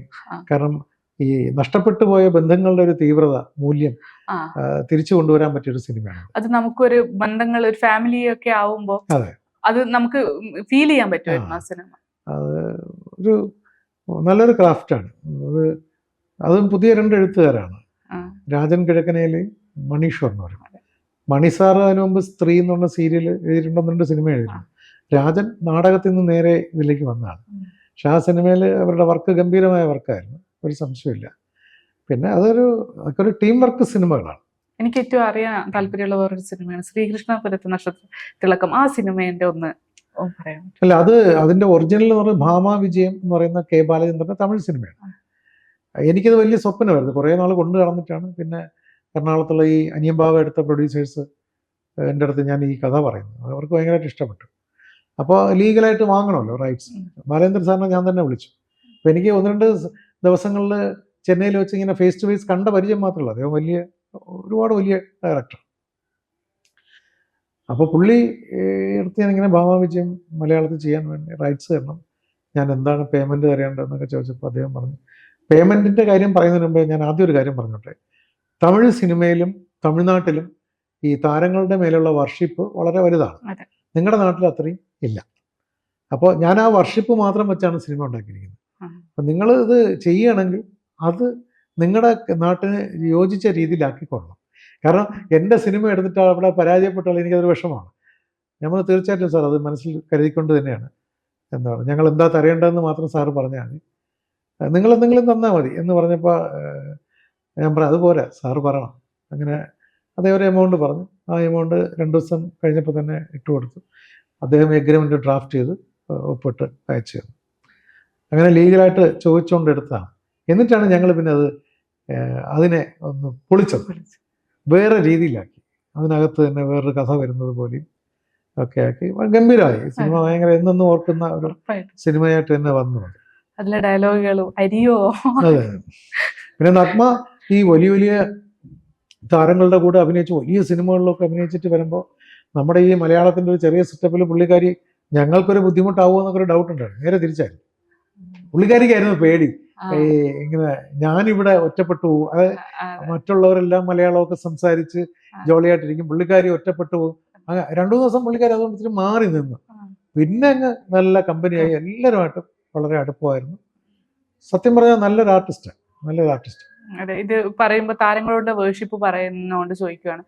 സാറിന്റെ 4 പതിറ്റാണ്ട് കാലത്തെ ഈ ഒരു ജേണി നോക്കിക്കഴിഞ്ഞാൽ ഇത്രയും ഹിറ്റ് സിനിമകൾ ചെയ്തിട്ടും മലയാളത്തിൽ മോഹൻലാൽ, മമ്മൂട്ടി എന്ന് പറയുന്ന 2 പേരും സാറിന്റെ ഒരു സിനിമയിലും അഭിനയിച്ചിട്ടില്ല. അത് കഥകൾ അതുപോലെ വരാത്തത് കൊണ്ടാണോ, അല്ലെങ്കിൽ? 2 പേരെടുത്തും കഥകൾ സംസാരിച്ചിട്ടുണ്ടായിരുന്നു. 2 പേരെടുത്തും കൂടുതലും മോഹൻലാലിനോടൊപ്പമാണ് ഒരു 3-4 മീറ്റിംഗ് നടത്തിയിട്ടുള്ളത്. മമ്മൂക്കയായിട്ട് 2 പ്രാവശ്യമൊക്കെ പ്രോജക്റ്റ് സംസാരിച്ചിട്ടുണ്ട്. ലാലുമായിട്ട് സംസാരിച്ചത് നടക്കാതെ പോയത് വാസ്തവത്തിൽ ചില തെറ്റിദ്ധാരണകളുടെയും ഒക്കെ പുറത്താണ് ഇത് നടക്കാതെ പോയത്. പിന്നെ എനിക്ക് ഗ്യാപ്പ് കിട്ടിയിട്ടില്ല ത്രൂ ഔട്ട് ജയറാം ഇങ്ങനെ ഡേറ്റ് തന്നുകൊണ്ടല്ലേ ഇരിക്കുന്നത്. അപ്പോൾ ഒരെണ്ണം കഴിഞ്ഞാൽ അടുത്ത ജയറാം പടത്തിലേക്ക് തന്നെ പോകും. അതുകൊണ്ടാണ് വാസ്തവത്തിൽ തീർച്ചയായിട്ടും മോഹൻലാൽ മമ്മൂട്ടി ഒക്കെ വെച്ചൊരു പടം ചെയ്യാന്ന് പറയുന്നത് മലയാളത്തിലെ ഏത് ഡയറക്ടറുടെയും സ്വപ്നങ്ങളിലൊന്നാണ്. അത് നടന്നില്ല എന്തായാലും. നടക്കുമല്ലോ ഇനിയും ഭാവി. അത് പറയാൻ പറ്റത്തില്ല. ഇനിയിപ്പോൾ അതിൻ്റെ ഒരു സാധ്യത ഉണ്ടോയെന്ന് എനിക്കറിയില്ല. കാരണം ഞാനിപ്പോൾ പ്ലാനിങ്ങിലിരിക്കുന്ന ഒരു ടിപ്പിക്കൽ 2 സബ്ജക്റ്റാണ്. അതിനകത്ത് വലിയ ആർട്ടിസ്റ്റുകൾ വരുന്ന കഥകളല്ല. ഒരു കഥയ്ക്കും കഥാപാത്രങ്ങൾക്കും പ്രാധാന്യം കൊടുക്കുന്ന 2 എണ്ണമാണ് ഇപ്പോൾ ഡിസ്കഷൻ നടക്കുന്നത്. അത് പറഞ്ഞപ്പോൾ ചോദിക്കുകയാണ്, ഈ കഥാപാത്രങ്ങൾ തിരഞ്ഞെടുക്കുമ്പോൾ ഉള്ളത്, ഇപ്പൊ അന്നത്തെ കാലത്ത് ഇപ്പൊ സാർ പറഞ്ഞ പോലെ നമുക്ക് ഒരുപാട് അഭിനേതാക്കൾ ഉണ്ടായിരുന്നു. അവരൊക്കെ ഗംഭീരമായിട്ട് ക്യാമറയുടെ മുന്നിൽ നമ്മൾ അമ്പരപ്പിച്ചിരുന്ന അങ്ങനെയുള്ള നടന്മാർ, നടിമാർ, അഭിനേതാക്കളുടെ കുറവ് ഇന്ന് മലയാള സിനിമ നേരിടുന്നുണ്ട്. ഇല്ല, അങ്ങനെ പറയാൻ പറ്റത്തില്ല. എന്താണെന്ന് അറിയാം, ഇപ്പം വരുന്ന സിനിമകളിൽ അങ്ങനത്തെ വലിയ അഭിനയ സാധ്യതയുള്ള കഥാപാത്രങ്ങളല്ല വരുന്നത്. പ്രധാനമായിട്ടും അച്ഛനില്ല, അമ്മയില്ല, അമ്മമ്മയില്ല, അമ്മാവനില്ല, അങ്ങനെയുള്ളതൊന്നുമില്ല. ചെറുപ്പക്കാർക്ക് വേണ്ടി എടുക്കുന്ന സിനിമകൾ പോലെയാണ് ഇപ്പോൾ കൂടുതലും വരുന്നത്. അതിൽ ചില മികച്ച സിനിമകളും ഉണ്ട്, എന്നാൽ അത് ഒട്ടും ശരിയാവാതെ പോകുന്ന ചില സിനിമകളും ഉണ്ട്. ഞാൻ മിക്കവാറും സിനിമകളെല്ലാം കാണുന്നുണ്ട്.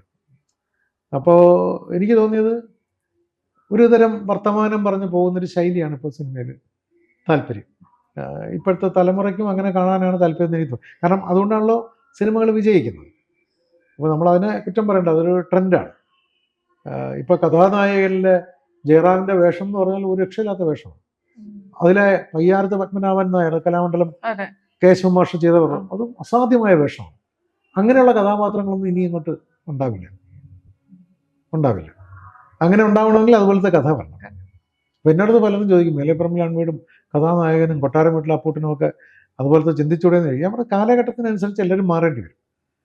നമ്മൾ മൊത്തം 99% ആൾക്കാരും കാലഘട്ടത്തിലോട്ട് ചിന്തിക്കുമ്പോൾ 1% പിന്നോട്ട് ചിന്തിച്ച് പഴയ സിനിമ കാണിച്ച് ഞാൻ ഹിറ്റാക്കി തരാൻ കൊണ്ട് ഇറങ്ങിയാൽ പണിയില്ല. എൻ്റെ വിശ്വാസം അതാണ്. എന്നാൽ ഇപ്പോൾ ഒരു പൂർണ്ണമായിട്ടുള്ളൊരു ന്യൂജൻ സിനിമ അല്ല ഞാൻ ചിന്തിക്കുന്നത്. ഞാനിപ്പോൾ ചെയ്യാൻ പോകുന്ന സബ്ജക്റ്റിനകത്ത് 2 എണ്ണത്തിലും പെർഫെക്റ്റ് ആയിട്ടൊരു സ്റ്റോറി ബോർഡുണ്ട്, പെർഫെക്റ്റ് ആയിട്ടൊരു സ്റ്റോറി ലൈനുണ്ട്. കഥയ്ക്ക് തന്നെയാണ് ഇമ്പോർട്ടൻസ് ആ സിനിമയിൽ. അതിൽ വരുന്ന കഥാപാത്രങ്ങളെ കാസ്റ്റ് ചെയ്യും. അങ്ങനെയാണ് പോകാൻ പോകുന്നത്. അപ്പോൾ തീർച്ചയായിട്ടും എനിക്ക് തോന്നുന്നത് അതൊരു എൻ്റെ ടച്ചുള്ളൊരു സിനിമ തന്നെ ആയിരിക്കും. എന്നാൽ ഈ പ്രസൻറ്റേഷനിൽ കുറച്ചൊരു പുതുമ അത് വേണം. അതായത് നാടകീയതയാണ് ഇപ്പോൾ പേടിക്കുന്നില്ല അവർ. അമ്മാവൻ്റെയും അപ്പൂപ്പൻ്റെയും റോള് വന്നാൽ നാടകം കയറി വരുമോ എന്നുള്ള ഡൗട്ടിലാണ് പുതിയ തിരക്കഥകളിൽ നിന്ന് അമ്മാവനും അപ്പൂപ്പനും ഒക്കെ മാറി നിൽക്കുന്നത്. കാരണം അവർ വരുമ്പോൾ അവരുടെ ഒരു മോഡലേഷൻ കാര്യങ്ങളൊക്കെ അറിയാലോ, ഊഹിക്കാലോ. ആ മോഡലേഷൻ ഇപ്പോൾ പുതിയ മേക്കിംഗ് ചെയ്യുന്നവർക്ക് താല്പര്യമില്ല. കാണുന്നവർക്ക് അത് താല്പര്യം ഉണ്ടല്ലോ എന്നുള്ള വസ്തുതയിൽ അവർക്കും അറിയില്ല, നമുക്കും അറിയില്ല. എടുത്ത് നോക്കിയാലേ അറിയാൻ പറ്റും. ഇതാണിപ്പോൾ. മോശം സിനിമയൊന്നും അല്ല, നല്ല സിനിമകൾ ഇഷ്ടം പോലെ വരുന്നുണ്ട്. ഇനി അങ്ങനെയുള്ള സിനിമകൾ ഒരുപാട് സംഭവിക്കട്ടെ. ഇനിയിപ്പോൾ നമ്മൾ അഭിമുഖത്തിന്റെ ലാസ്റ്റ് സെഗ്മെന്റിലേക്ക് പോവാണ്.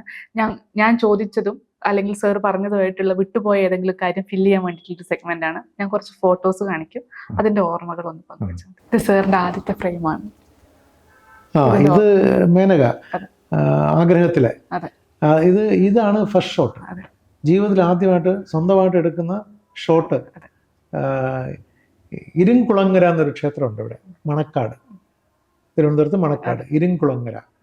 ആ ക്ഷേത്രത്തിൽ വെച്ചാണ് ഈ ഷോട്ട് എടുക്കുന്നത്. ഐശ്വര്യമുള്ള മുഖമാണ്. ഒരുപാട് പ്രാർത്ഥിച്ചുകൊണ്ട് ജീവിതത്തിൽ ആദ്യമായിട്ട് സ്റ്റാർട്ട് ക്യാമറ ആക്ഷൻ പറയുന്ന ഷോട്ടാണത്. വളരെയധികം ഓർമ്മ. ആ മുഖം കാണാനുള്ള ഒരു ഐശ്വര്യം, ഇത് മറക്കാൻ പറ്റാത്തൊരു പിക്ചറായിരിക്കും. ഇത് മരിപ്പച്ച. മരിപ്പച്ചയില് ഞാൻ പറഞ്ഞില്ല, എൻ്റെ തിരക്കഥയായിരുന്നു. അപ്പോൾ ഈ സംഭാഷണം പറഞ്ഞു കൊടുക്കുമ്പോഴൊക്കെ ചെറിയൊരു വിറയിലൊക്കെ നെസസറായിട്ട് ഉള്ള ഇതല്ലേ. അപ്പോൾ ഒരുപാട് കാണാൻ മോഹിച്ച ഒരാളാണ്.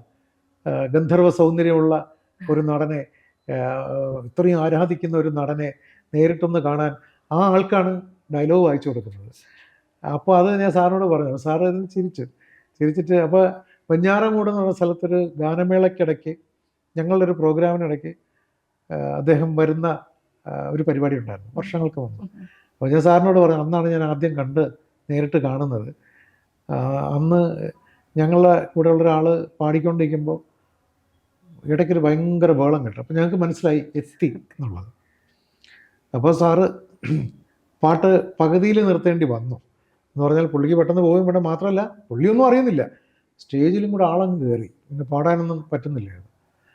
അപ്പോൾ അദ്ദേഹം മൈക്കിൻ്റെ മുമ്പ് വന്നുകൊണ്ട് പറഞ്ഞത്, ഞാനിപ്പോൾ ഒരു ഷൂട്ടിംഗ് കഴിഞ്ഞ് വരികയാണ്, അരക്കള്ളൻ മുക്കാക്കള്ളൻ, ആ സിനിമയുടെ ഷൂട്ടിംഗ് കഴിഞ്ഞ്. അപ്പോൾ അതിനകത്ത് പുലിയായിട്ടൊരു പിടിയുണ്ടായിരുന്നു. അപ്പോൾ ഇപ്പോൾ എനിക്കൊരു കാര്യം മനസ്സിലായി, പുലിയുടെ പിടി പിന്നും സഹിക്കാം, കാറിലിറങ്ങിയിട്ട് സ്റ്റേജിൽ കയറി വരുന്നതൊക്കെ കുറേ പിടിയുണ്ടായിരുന്നു, ആ പിടി താങ്ങാൻ പറ്റില്ല എന്ന് പറഞ്ഞ് ഇതുപോലെ കൂട്ടച്ചിരിയാണ്, മൈക്കിൽ കൂടെ അങ്ങ് പറയുമല്ലോ. ആ സമയത്ത് ഞാനിങ്ങനെ സൈഡിൽ നിന്ന് നോക്കി, എന്തെങ്കിലും ഒന്ന് കാണാനോ വർത്തമാനം പറയാനോ ഞാൻ സാറിനോട് പറഞ്ഞായിരുന്നു. അപ്പോൾ ഇതൊക്കെ കേൾക്കുമ്പോൾ സാറങ്ങ് ചിരിക്കും നന്നായിട്ട്. അപ്പോൾ അങ്ങനെ എടുത്തൊരു ഫോട്ടോയാണ്. സ്വപ്നയാണ് കൂടെ, ആക്ട്രസ് സ്വപ്ന, അതിലെ നായിക സ്വപ്നയാണ്. ഇത് കടിഞ്ഞൂൽ കല്യാണത്തിന്റെ സെറ്റ്. കടിഞ്ഞൂൽ കല്യാണത്തിന്റെ അതിനകത്ത് ആ ട്രാവൽസിന്റെ ഒരു പശ്ചാത്തലത്തിലാണ് കഥ. ഒരു ട്രാവൽസ് നടത്തുന്ന ഇന്നസെന്റ് ജയറാം അവിടെ വർക്ക് ചെയ്യുന്നു. ഇന്നസെന്റ് മുതലാളി, അവിടുത്തെ സ്റ്റാഫാണ് ഇവരെല്ലാം. കുറേ സീൻസ് ഉണ്ട് ഇവരുടെയൊക്കെ. ആ സമയത്ത് എടുത്തൊരു ഗ്രൂപ്പ് ഫോട്ടോ ആണ്. എനിക്ക് പുനർജന്മം തന്ന സിനിമയാണല്ലോ ഈ കടിഞ്ഞൂൽ കല്യാണം എന്ന് പറയുന്നത്. ആദ്യത്തെ 6-7 സിനിമ കഴിഞ്ഞ് ഗ്യാപ്പായി, പിന്നെ കല്യാണം കഴിച്ചൊരു മോളായി, അതിനുശേഷം രണ്ടാം ഇന്നിങ്സ് ആയിരുന്നു. ഇതിൽ പലരും ഇപ്പൊ നമ്മളോട് ഇല്ല എന്നുള്ളതും അതിലോട്ട് നോക്കുമ്പോഴൊരു വിഷമമാണ്. ഇത് പലർക്കും സാർ ഒരു നർത്തകനാണെന്നും പാട്ടിലും ഡാൻസിലുള്ള സാറിന്റെ ഇത് കഴിഞ്ഞ വർഷം ഇറങ്ങിയ ഞാനും പിന്നൊരു ഞാനും, അതിനകത്ത് നൃത്തം ചെയ്യേണ്ടുന്ന സീക്വൻസുകളുണ്ട്. അച്ഛൻ ഡാൻസ് മാഷായിരുന്നു, അത്യാവശ്യം പഠിച്ചതാണ്, അരങ്ങേറ്റം നടത്തിയതാണ്, സ്റ്റേജിൽ ചെറുതായിട്ടൊക്കെ ചെയ്തിട്ടുമുണ്ട്, പിന്നെ ഗ്യാപ്പായി. ഇപ്പം ഈ സിനിമയ്ക്ക് വേണ്ടി ഭരതക്ഷേത്ര ജയൻ്റെ അടുത്ത് വീണ്ടും ഒന്ന് പഠിക്കേണ്ടി വന്നു. ഇത് സാറിന്റെ ഒരുപാട് സിനിമകൾ അഭിനയിച്ചില്ല. ഇന്ദ്രൻസ് തീർച്ചയായിട്ടും സിനിമയിൽ എനിക്ക് ഏറ്റവും വേണ്ടപ്പെട്ട എൻ്റെ പ്രിയപ്പെട്ട കൂട്ടുകാരൻ എന്നൊക്കെ പറഞ്ഞാൽ ഇന്ദ്രൻസ് സമ്മതിക്കില്ല. അപ്പോൾ പക്ഷെ എനിക്ക് കൂട്ടുകാരൻ തന്നെയാണ്. അത്യപൂർവമായ ടാലൻ്റ് ഉള്ള ഒരാൾ, അത്യപൂർവമായ ഭാഗ്യവും ഉള്ള ഒരാൾ. അതായത് ഈ ഹാസ്യ കഥാപാത്രങ്ങൾ ചെയ്ത് കുറച്ചൊന്ന് ഒരു ഗ്യാപ്പ് വരുന്ന ഘട്ടത്തിൽ വളരെ സീരിയസ് ആയിട്ടുള്ള കഥാപാത്രത്തിലേക്ക് കടക്കുകയും അവിടെ നിന്ന് സ്റ്റേറ്റ് അവാർഡ്, നാഷണൽ അവാർഡൊക്കെ സമ്പാദിക്കുകയും ഇന്ന് അദ്ദേഹം മലയാള സിനിമയിലെ ഏറ്റവും വലിയ താരനിരയിൽ ആ നിരയിൽ തന്നെ മുന്നിൽ നിൽക്കുന്ന ഒരാളാണ്. അത് അദ്ദേഹത്തിൻ്റെ അർപ്പണാബോധം, ഭയങ്കര ഡെഡിക്കേഷനാണ്. ഒരു ക്യാരക്ടറായി കിട്ടിയാൽ അതിനുവേണ്ടി പുള്ളി അങ്ങ് മരിച്ചു നിൽക്കും. ഹോം എന്ന സിനിമ കണ്ടപ്പോൾ നല്ല ഉഗ്രനല്ലേ. അതുപോലെ എത്ര ഇപ്പൊ ഒരു വെബ് സീരീസ് ഉണ്ടായിരുന്നു, crime file, Kerala crime file. എൻ്റെ ഈ സിനിമയിൽ, ഈ ഞാനും പിന്നൊരു ഞാനും പറഞ്ഞ സിനിമയിലും അസാമാന്യമായ ആക്ടിങ്ങും വേഷമാണ്. അതിനകത്തൊരു റിട്ടയർഡ് പോലീസ് ഓഫീസറാണ്.